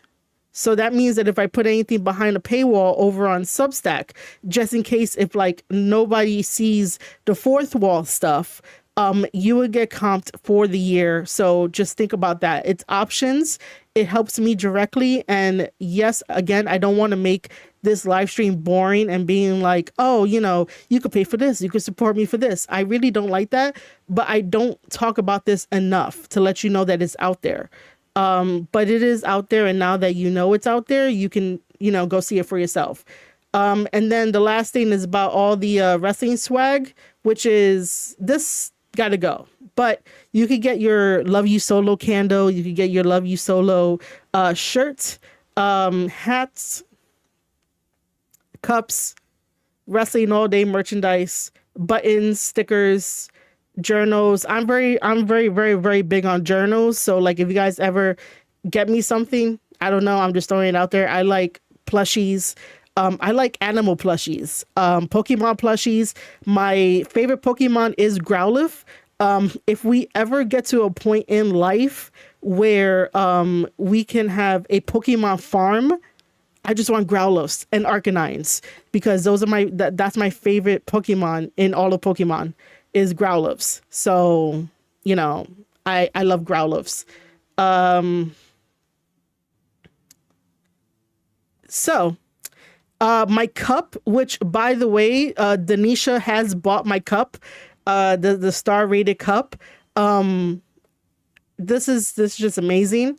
I believe she also bought the Bump Flex Train repeat tank, which by the way, that was the first ever design that I came up with.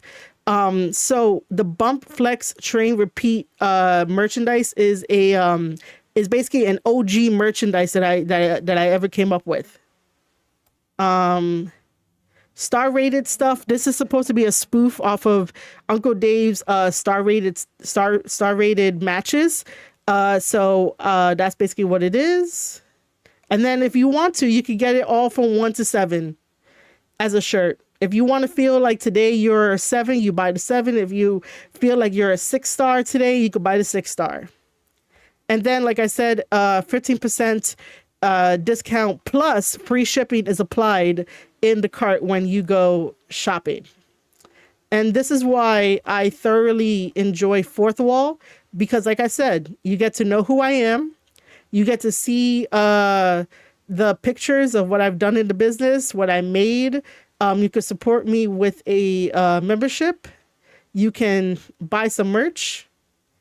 You can also see what's now streaming. And then you can also tip me if you want to. Thank for the support and everything. This is why I love Fourth Wall. Now, any questions? I might need to go get food soon, but any questions?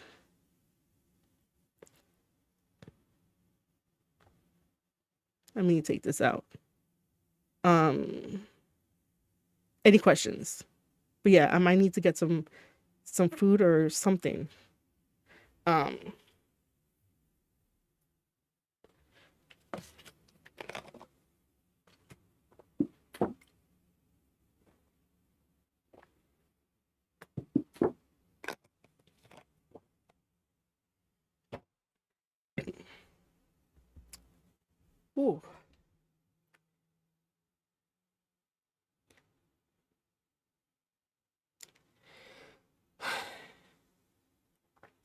What's the starting cost for a fourth wall account? There are no starting costs. This is why I this is why I go with fourth wall, because you can make an account absolutely free. You can actually use my code. I'm gonna end up doing that. There are no startup costs. Um, fourth wall will take money once you start making money. So the threshold is like $25. I am almost there to actually get a payout, and I'm being completely honest with you guys. Um, I'm almost there, but once you start making money, they take like 10%. It's very, very, very, very little. Um, okay, good. I was like, oh shit, they better not be showing this. Yeah, I gotta make myself like a sandwich or something. Um, the moment that I want to like share something. Oh wait, it's over here, isn't it? Um, so if you want, you can use my referral link to sign up. Yes, I'm really pushing that. You can use my referral link if you want to sign up. Um, and then hopefully you get like three or more sales, and then I'll get like the $10 in sample credits, because I really do like uh the stuff that we have. But yeah, startup costs nothing. You can sign up today. Um, you can sign up today, and you could just use it as like a membership thing or a merch thing, but like it's not like Patreon, where Patreon is like, oh, we take 8% in fees, and then if you upgrade for like the merchandise and membership, it's like, what is it now? Oh, I think that's 8%. So what is it? 4%, 8%, 12% for Patreon. Fourth wall has none of that. Fourth wall, the moment you start making like actual good money and you cross over the threshold of the $25 threshold, accumulative of like people buying merchandise, and or it should be like for memberships too, or maybe not. That's when they start taking their fees. Um oh yeah, I need food or something. Uh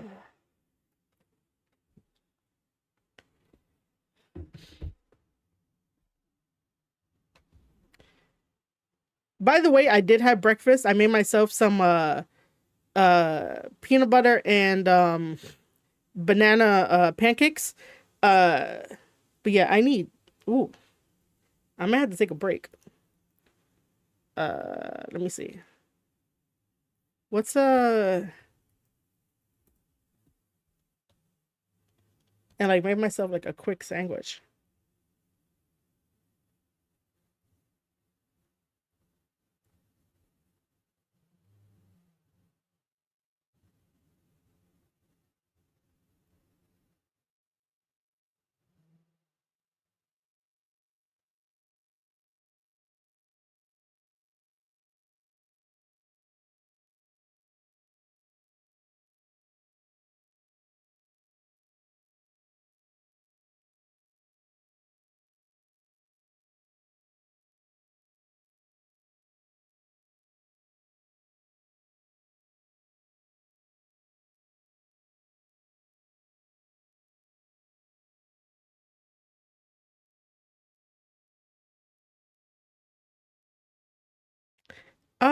What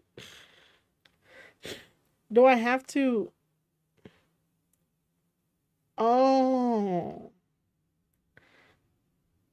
ah, okay.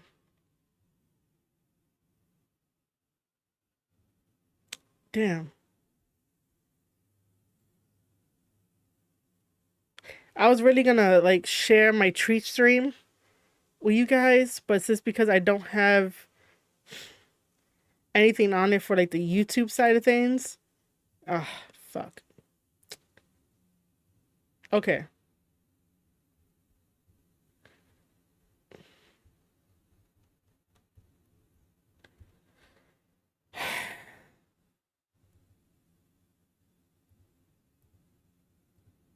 Okay.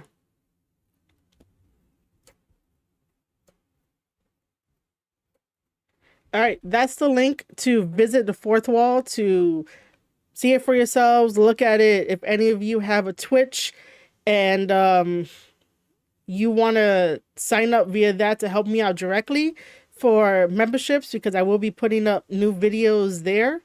Um, by all means, go ahead and do so that you guys can save some money. Uh, in the meantime, what is a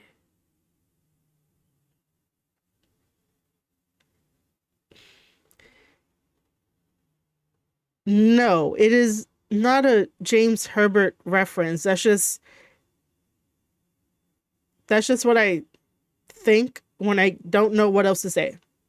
When I don't know how else to get my point across or to see if people are understanding or listening, it just comes out. Anyway, I have no idea what that reference will be. I really don't know. Um I have to go make myself food cuz I don't know what's up. Um I have to make myself food. Uh but I don't want to leave you guys just staring at my background, and I have no idea what I should play as like background noise. Um,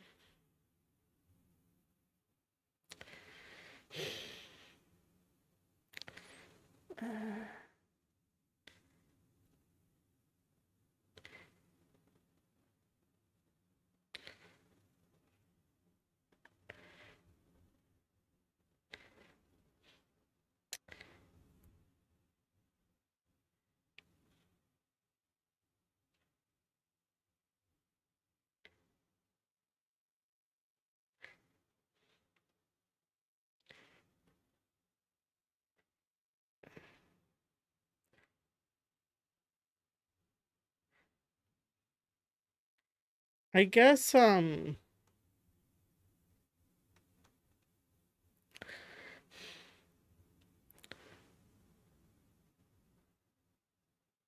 have an idea because I need to go bake food, and then when I come back, I guess we'll talk about AEW and New Japan.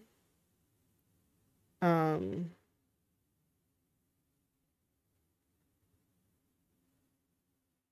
oh, James. Oh, right. Oh my God. Um, our buddy. I don't know, dude. I thought you were talking about somebody else. No. I listen. I didn't even know he did that. So I'm gonna be very. So now I could be very very honest with that. I didn't know he does that either. So I don't know. Okay. So this is what we're gonna do, because for some reason I don't want to scare anybody. Um.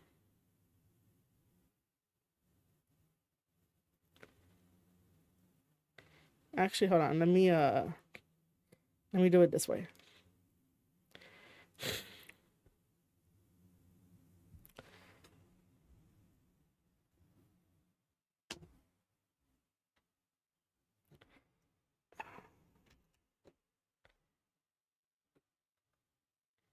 I do not want to scare anybody. So I'm gonna play some Jim Cornette, just just to play Jim Cornette. Um, you guys can chat amongst yourselves in the chat, but I need to go make food because I don't know why I'm feeling a little like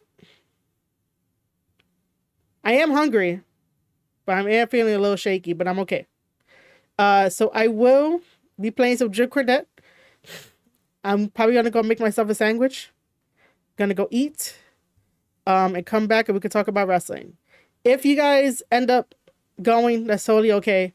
But I gotta eat. Um, and I was gonna give you guys like the treat stream where you guys can, if you wanted to, buy me food. It'll come to my door like it did last time. If and you guys were here for that, and someone ordered me McDonald's, but because I didn't put my stuff on the YouTube side of things, I can't really do it. Um, so yeah, we'll do that. Uh, is it not on here? No, it's not on here. So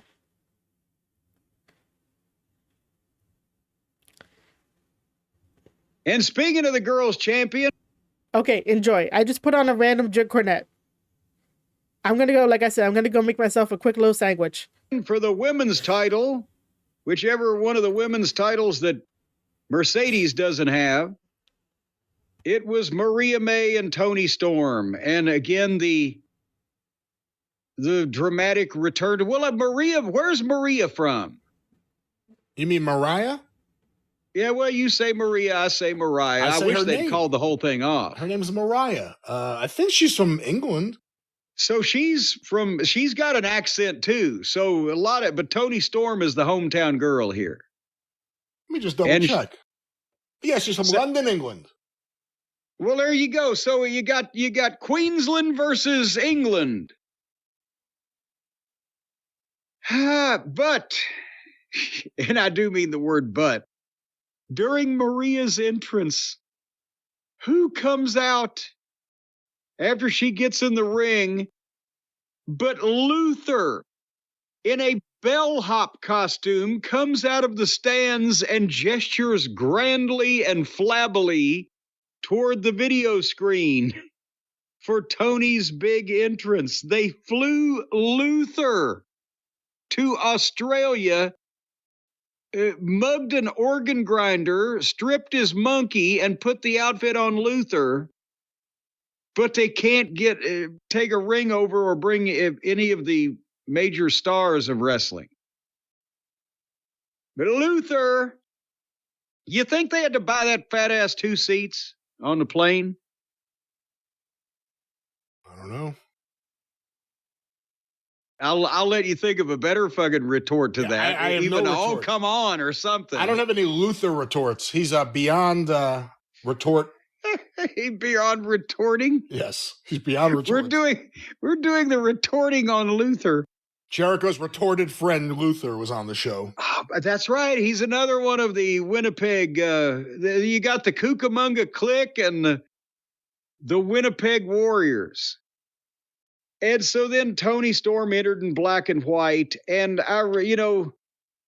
it's better than Mercedes and Harley, but what wouldn't be? But they want Toni to win. And up to this point, Stacey, I think that's where she got up, because she said, you wouldn't have aired any of this. I was like, because I was complaining about the finish of the last match. Toni Storm wasn't bad until this gimmick. Remember, we liked Toni Storm. She was a good wrestler with a seemingly bubbly personality.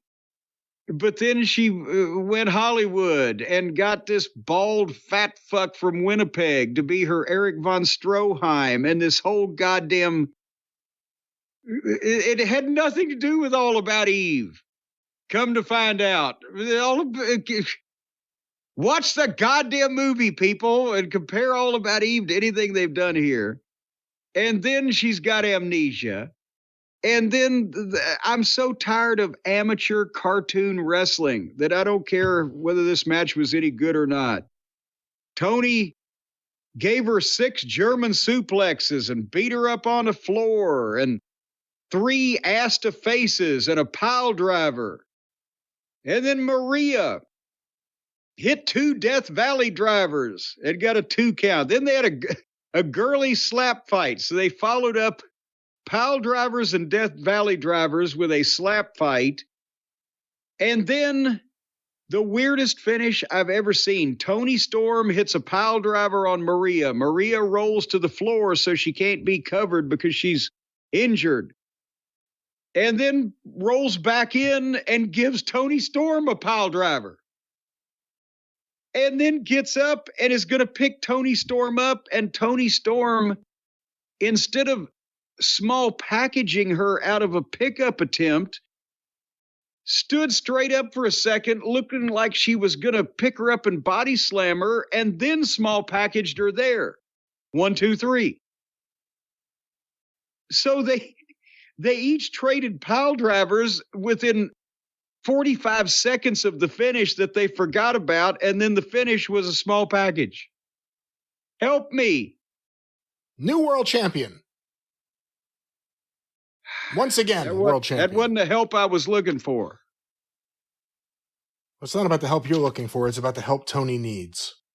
Tony Khan, that is, not Tony. Not Timeless Tony. Well, there's too many Tonys. See, Tony. It's too many. Needs to be just one, even if they do spell them differently. You got a Y, you got an I, you got an E. I just don't. You say it the same way. I don't understand the idea that you could fly over all these people. Luther was flown over. Tony Schiavone. I guess you needed a commentator, but that's who they chose. All these people, and they didn't bring a ring. They couldn't just bring their ring.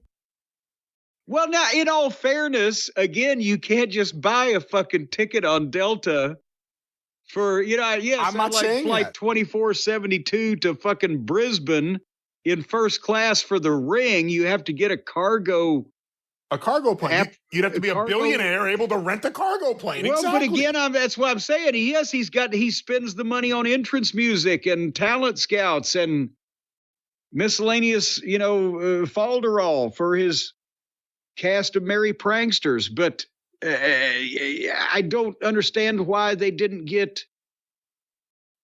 That's a big gate. Didn't they want to see the Hurt Syndicate?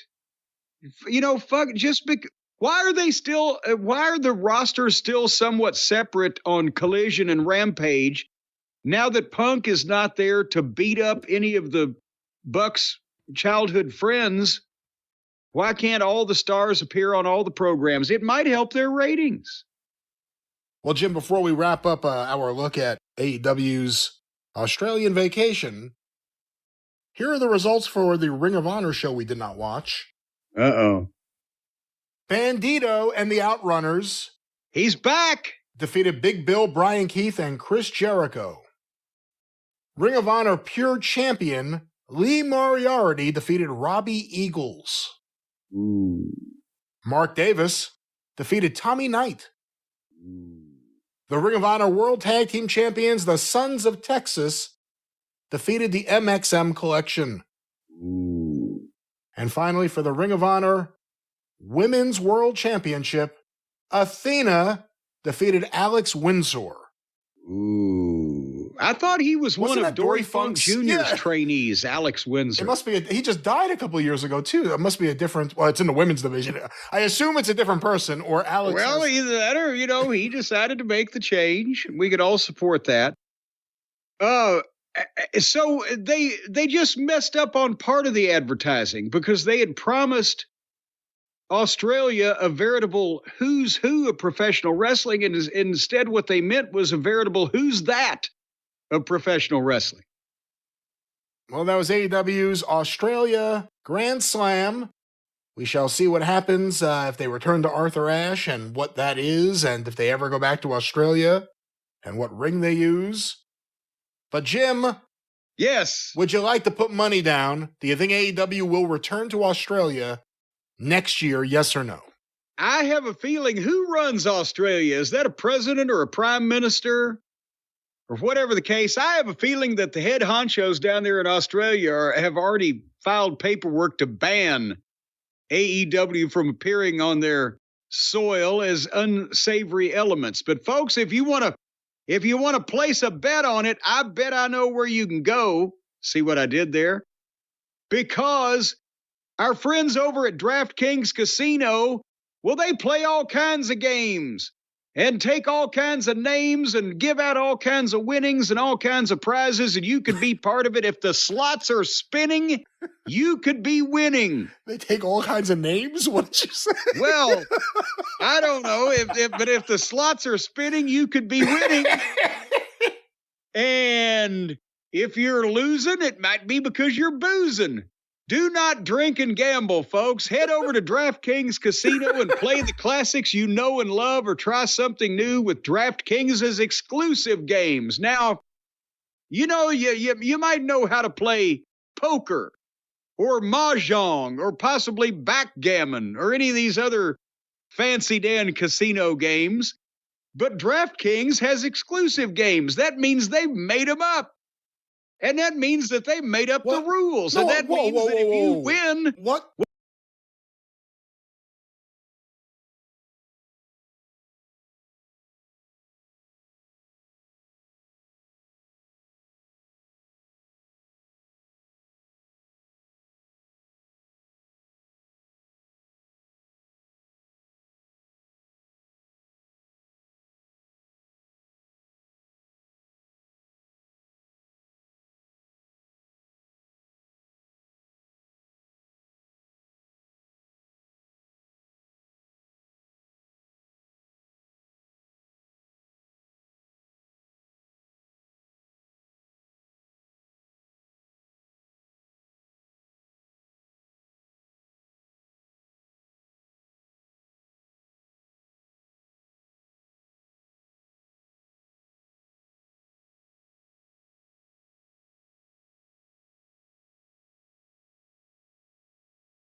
The Venmo debit card. Order for Simone. Made for staying in the moment and on the move.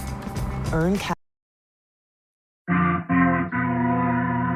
All right, you know what that means. We're back to Australia. Well, here came Edge. And this was, again, I said at the top of the program, they should have led with somebody that maybe the new audience might know that at the same time would still mean something to the AEW crowd. Edge would have been the guy, but this brutal, rotten, indie garbage match that he was involved in would have driven people off the fucking show like women and children off the deck of the Titanic. But he was over. The fans sang his song. When the music cut off, they continued singing to him. And they know him, and he's been a star for a while, even though, he now looks like Dan Haggerty's elderly uncle. And then here came Jay White, and, well, there came Jay White, but he's over there because he's one of those folk. Where is he from? I think he may be New Zealand also. He is so, again, they're close to home. They don't have the loyalty the Samoans do, but still. Where's Old Zealand? Well, it's under the sea. It's next to Atlantis. That's why they had to make a new one. The other one sank. And then here came Dick the Boozer and the Boar Horseman through the crowd. And they're having a Brisbane brawl with no disqualifications, no countouts, no tags. They even said no tags. How was that different from the last match they just had? Where they could have been counted out many times but weren't. They could have been disqualified but weren't. They had no tags. And the fight on this one started on the floor. And they fought in the entranceway. And they fought through the arena. And they fought into the stands. And they fought in the trenches. And they fought on the front line. But it's the same shit they always do. And the pace on this was somewhat glacial. And then we found out, and I'm trying to think, there was there was a place we went for a Ring of Honor show. It is 15 years ago. I want to say, was it Canada or whatever the fuck, where they couldn't find any tables. And I mean, there were panicked faces like, oh my God, we can't have a wrestling show without tables amongst the wrestlers, believe it or not. Because the tables that are broken in wrestling, have we ever talked about the measurements, Brian, of the tables that they break? I don't think so, no. Okay, I call them lunchroom tables because that's what, when I was a kid, the foldy leg tables that you see everybody sliding the ring and set up, they'd set it up in the lunchroom or in the gym or whatever if you were having the pizza party. But the tables that get broken are 8-foot tables. And now that you have heard that, can you visualize when a guy's stretched out on it, his head maybe almost goes to the top, his feet almost go to the bottom, right? Right. Because an 8-foot table, when you hit it with a weight in the middle of it, in the sweet spot, it'll break clean and potentially safely. But if that table is 6 feet long, and that's what, with the Ring of Honor show I was talking about, I think all they could find were 4-foot tables. Your sweet spot almost ain't there. The closer in that the legs are to the middle of the table, the sturdier it's going to be, the less it's going to, or the more it's going to take to break it, the less likely it is to break in the middle. You get my drift here. And when they pulled at least one of the tables I saw out, it looks like Australia has like 5-foot tables, maybe 6, but they were also thin. When Edge got power bombed through off the apron, I think, in this match through one of those tables, and it looked like he got power bombed through a fucking cardboard box from Uline. It just snapped like balsa wood, like chopsticks. The point is, in other countries, they have other office supplies with other measurements, and maybe they're on the metric system over there. I don't know what's going on, but did you notice the tables were a little flimsy? When they put, I can't remember who, I think Kyle laid on it for a minute. It looked like it was going to break in half just from the guy laying on it. Anyway, yeah, flimsy table break. Just random notes. Moxley's shit looks so fake. The power bomb through a table was the break spot when they.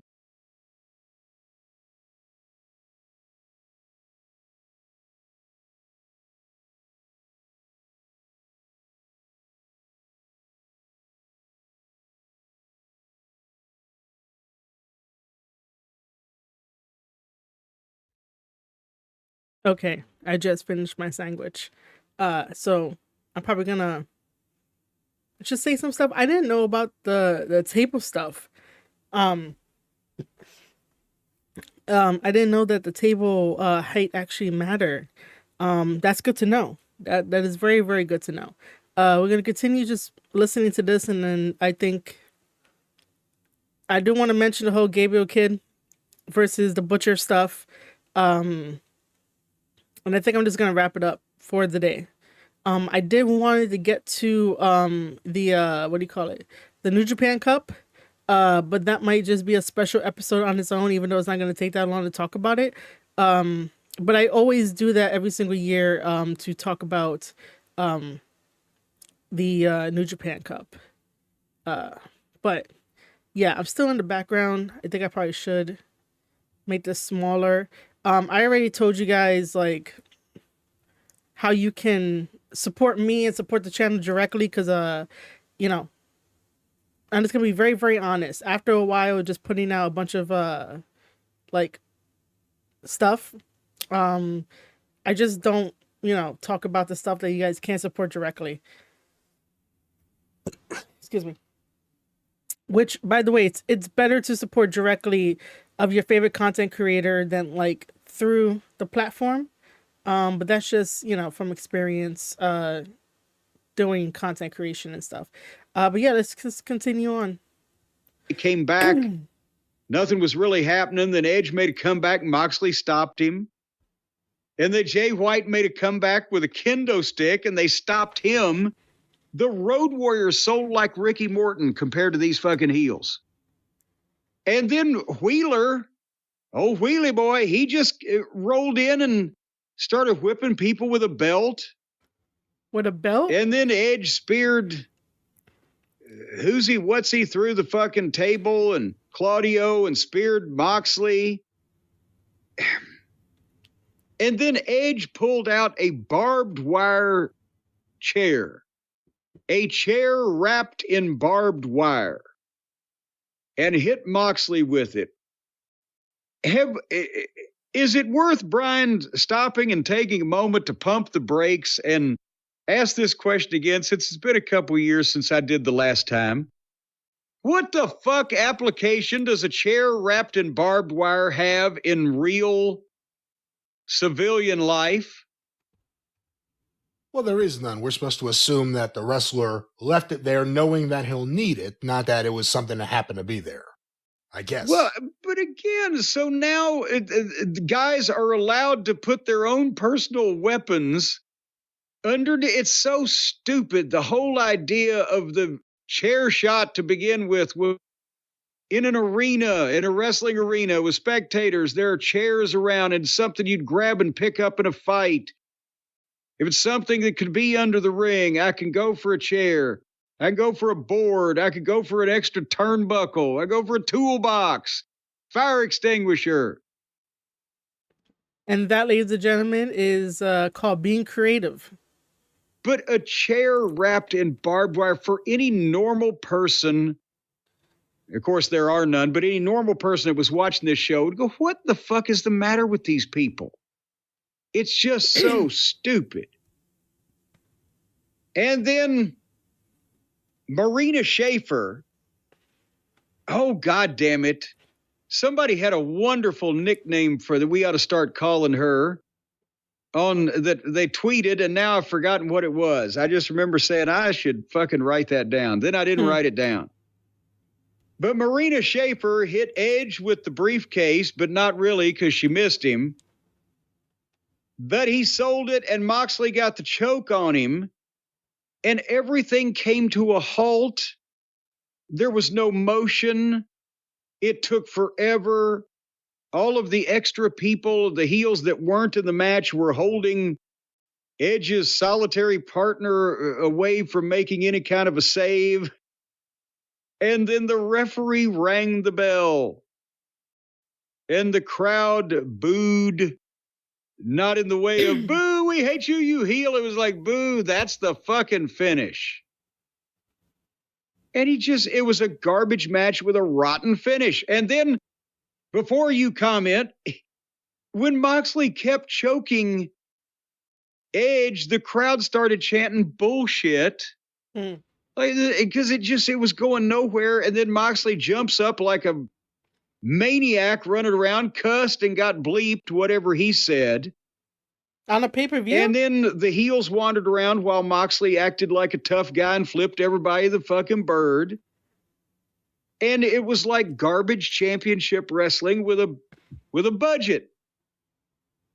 And after all the other self-inflicted wounds and bad booking decisions, it may be this fucking low-class clown that kills this whole thing and just runs everybody off. He is the worst wrestler in the world. Yep. I'm sorry. Please give me your feedback. I've droned on for too long. You didn't know this. I literally was going to begin by saying Jon Moxley is the worst wrestler in the world. Well, I'm sorry I stole your material. When I first said that several years ago, we would still hear a lot of pushback. Can you imagine how crazy Cornette and Last are? They think Moxley sucks. Everyone sees it now. That's exactly. His ideas are terrible. His work is terrible. The fact that they're putting over so strongly a heel team that the fans reject. This isn't heat. Chanting bullshit isn't heat here.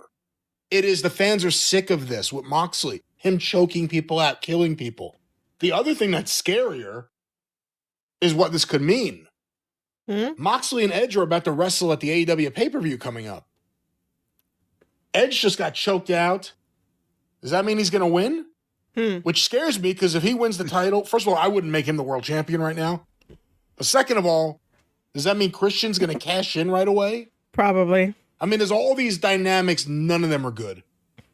The world champion is Moxley. You never see the belt.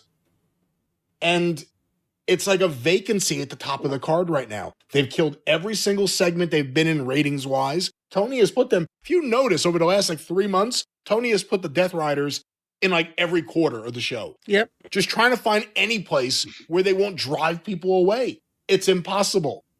The Death Rider stuff is only good to Jon Moxley because he's a wrestling moron. Yep, I agree.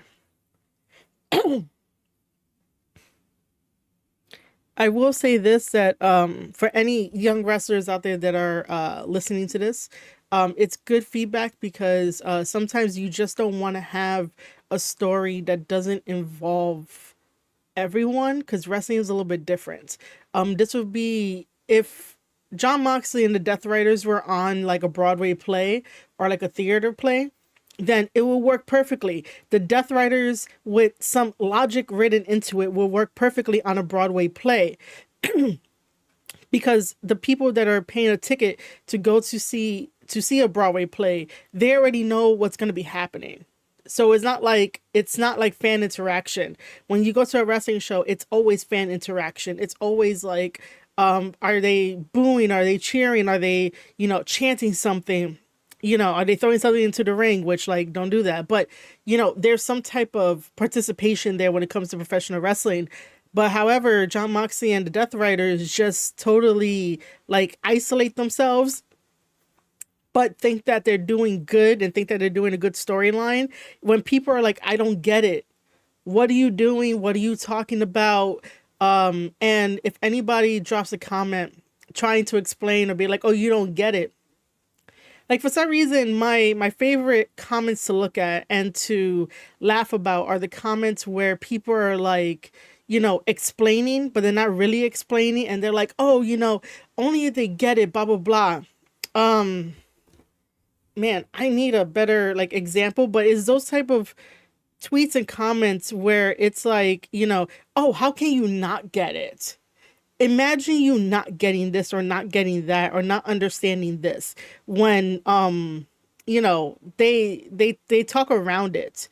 That's exactly what Jon Moxley does. Jon Moxley talks around the thing he's trying to tell us so that we could be like, oh yeah, Death Riders are awesome. No, they're not. Jon Moxley is not creative. All of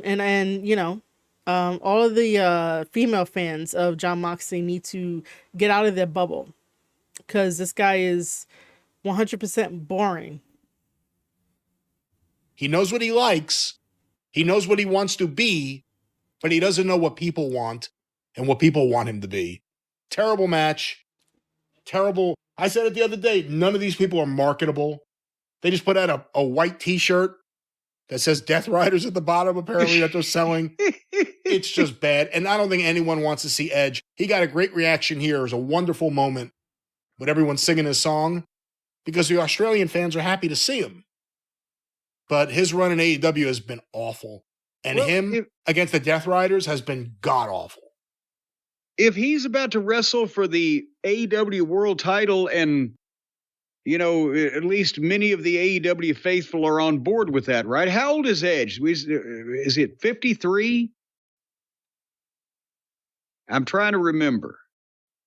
You might be able to Google it, but the point of the matter is that wasn't it just a few weeks ago that Uncle Dave was saying, well, about Shelton Benjamin, I don't know, pushing a guy that was 49 years old and wasn't used real well on TV in the WWE 51. A few years ago. Edge is 51.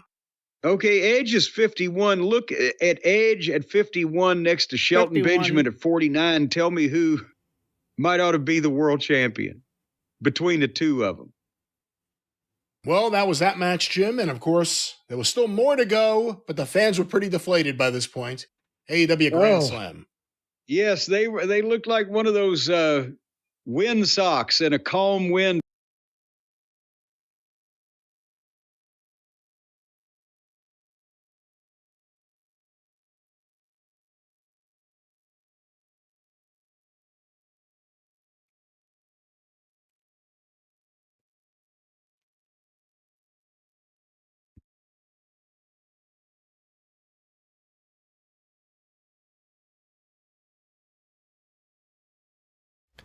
Okay, last thing before I wrap everything up, and then maybe tomorrow we'll come back. Um, I do feel a lot better. I don't know why I was like my body was that hungry. Um, for me to have a little bit of the shakes, but I'm totally okay after eating my sandwich. That's just only gonna be temporary until like I go out and have to get some stuff. But other than that, this has definitely been such a real uh live stream. Um, you know, uh, I forgot how to live stream basically. I'm being very transparent and truthful with everyone that comes into chat, everyone that stops on by and lurks and stuff like that. But this is the last thing that I want to talk about, which is a little disappointing on Gabe's end. Just because Gabe, I love Gabriel Kidd. Um, I, I'm so used to calling him Gabriel Kidd before he changed it to Gabe Kidd, and it just rolls off the tongue. So again, not to be mean, but Gabe Kidd, and then his whole entire story, his mental health journey, and stuff like that. Like I really invested into his character. I really invested into him being a big shit talker and backing it up and saying everything that we've all been saying. It's just that when someone like Tony Khan don't listen, but you have a wrestler that will say it, maybe Tony Khan would listen. And this is why sometimes we, attach ourselves to certain people that have a bigger voice than us, even though we can still yell from, the rooftops and the mountaintops. It's still like we can have Gabe there to be our voice. And I thought, he could be, but I understand that like sometimes wrestlers go where the money goes, and I get that too. That's why I'm not too upset if he goes up to like GCW, because I really don't watch GCW. I don't invest my time into GCW. I just don't like the fact that GCW is not it's death matches to me. And it just needs to be a little tightened up, even though I know they give different types of matches on GCW, but it's very bogged down by the idea that if you say GCW, people think death matches. They're not going to think regular matches. But if Gabe goes to any other promotion, like I get that, but to go to AEW again, just in the wake of Chris Charlton still being suspended, and that hasn't been resolved, and New Japan Pro Wrestling has not put out a press release conference, and I had a press release tweet, I should say, not conference, but a press release. They haven't put out any type of information on it. We just know that he got suspended. I asked a bunch of questions. Dave Metzler got upset at me. Told me to do better when I'm like, bro, you should be doing better yourself. Don't come at me like that because you don't want it. And then other news outlets, my sources said this, my sources said that. No one is talking to you unless it's Tony Khan and like somebody else. That's about it. But nobody directly from New Japan will be talking to any of these dirt sheet writers and gossipers about something that something that happened on company time. And Chris Charlton was just doing his job. He plays the heel commentator. Like, if you follow New Japan Pro Wrestling, you would know that. If not, follow this channel right here at youtube.com/Square Circle Podcast, because this is where I talk about New Japan Pro Wrestling. Anyway, but yeah, it's just in the wake of Gabe Kidd working again with AEW after the whole Chris Charlton thing, and then him being on a quick live stream and on Instagram, and saying that, yeah, we should get the hashtag started for Chris, justice for Chris, because most of the people were like, why is this happening? He doesn't do anything.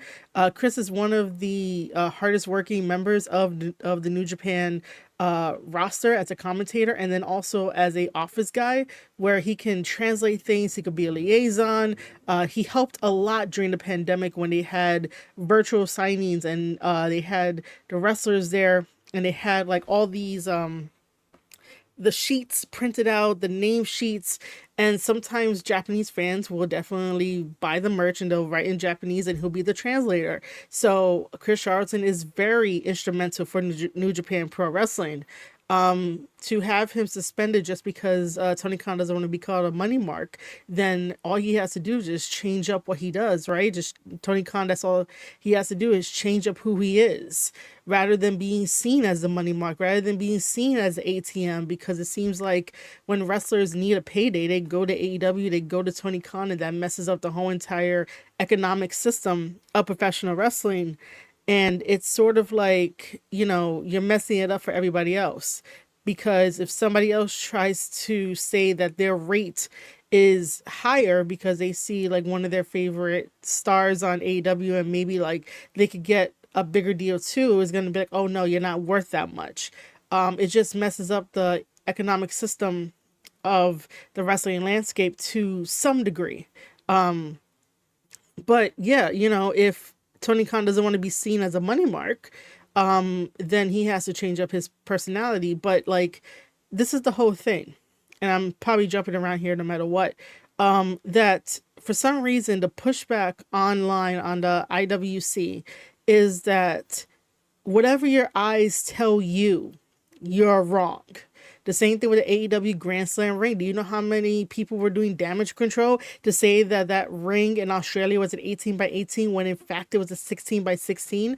Like, you can tell the fucking difference between a 16 by 16 and an 18 by 18. A 16 by 16 will not have the guys in there looking like a snug, looking so snug in there, 18 by 18 has a decent size where that the wrestlers can still perform their athletic moves, but in the 16 by 16 you gotta like really cut down the calculations in your head to make sure that everybody is safe. So like, for some reason, like I said, online in the IWC on Twitter, it just seems like everyone is pushing back and telling you guys whatever you see is wrong. And that's even wrong in itself, because obviously we can see and go back to Tony Khan being a money mark and him being an ATM and buying the guys, and he's bought almost every New Japan guy. I wish that wrestlers can learn how to have a portfolio of stocks and like passive income, because that's how you become a millionaire. That's how you grow your money, is through passive income, and is to investing in products that you like. There's a reason why there's a stock market. But if you're just gonna go from one money mark to another money mark and be like, oh, this is all I'm gonna do, while still talking shit and not like, putting a flag in the ground and be like, yeah, have some integrity, then it is what it is. But then this is like the second time or the third time that Gabriel Kidd showed up on AEW. And it's on Collision, it's on Ring of Honor. It's not even on the main show. And it's a payday, and this is a throwaway match where you see right here, Gabe Kidd versus the Butcher. Oh my God, Tony Khan called up, hey Butcher, I have an opponent for you. I need you, Saturday, Collision. Yeah, you're fighting Gabe Kidd. And of course it's work, and wrestlers are going to be happy to work. But at this stage in like everyone's career, when we're talking about like AEW and like WWE, like, why are you... well, not really WWE, but for AEW specifically, why are they looking as if like, looking? How can I say this? Let me originally say what I wanted to say, is that like, because we have Gabe Kidd versus the Butcher, right? It just seems like the Butcher got called off of the bench to sub in and to face Gabe Kidd. I just wish that like the roster was a lot more, maybe smaller, consistently, and just not random matches, because this is a random throwaway match between Gabe Kidd and the Butcher. It's not going to lead to anything. And if someone tries to really force an idea for what it could lead to, it's not going to lead to anything. Because when Gabe was wrestling in AEW under the Ring of Honor banner, that match didn't go anywhere. And then I think he did another AEW Collision like the first time.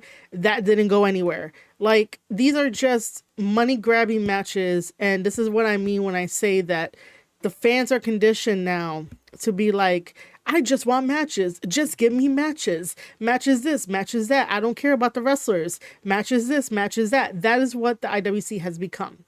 And this match is no different. So I am a little disappointed, and I did get pushback on Twitter, but then again, I'm always going to get pushback on Twitter. It's no big deal. But sometimes people have to understand that, like, someone like me that cares and invests their time into professional wrestling, talking about professional wrestling, growing attached to the characters that we see and that, like, the stuff that they talk, and trying to back it up and tell other fans around, like, yeah, you should watch out for... Well, not really watch out, but like you should pay attention and watch such and such wrestler because they're so good. Here are the examples of why they're so good. Here's a promo of like why they're so good and why I believe in them, you know. But once it starts, you know, once the house of cards start falling apart, you get to see like, you know, are you just really taking a payday? Like, you know, Tony Khan still has not said anything about Chris Charlton. But yeah, that's what I wanted to just quickly wrap up with. I am disappointed, but it is what it is. Because sometimes you gotta, if you need the money, you need the money. I totally get that. But again, wrestlers need to learn how to invest their money and have their money grow doing passive income. Like legit passive income, not no illegal stuff, but like legit passive income. During this stream, we are not going to get to the New Japan Cup, which I wanted to. I am going to end the poll. If no one has voted yet, do so now. But right now, it is currently at 50-50 for Homelander and Corporate, because the question was, which Cody Rhodes are we getting? But yeah, if you have not voted, quickly vote.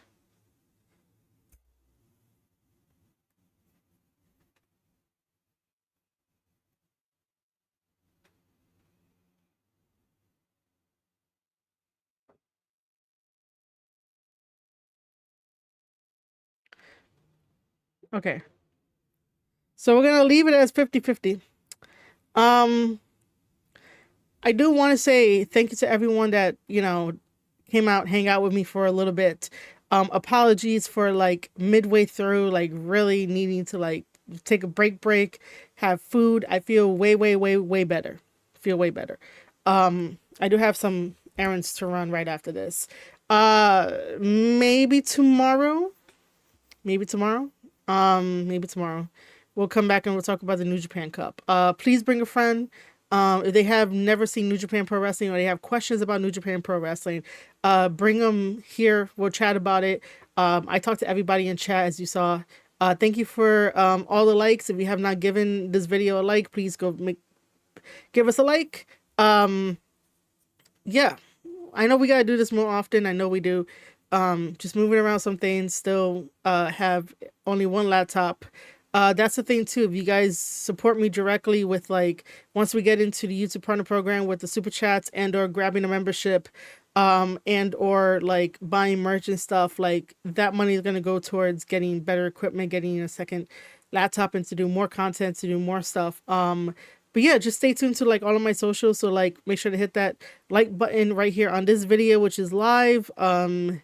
Subscribe to youtube.com/Square Circle Podcast.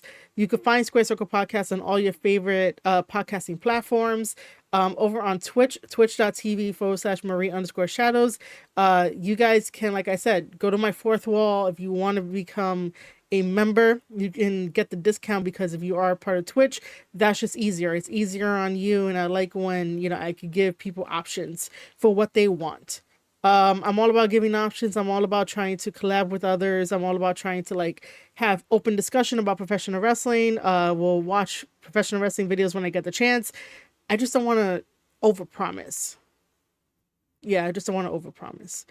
This whole entire live stream was definitely being 100% real, and 100% transparency to whatever we talked about. And if you like that, follow along. If not, at least share it. All right, guys, I will see you guys on the next one. I do want to say thank you for just hanging out with me for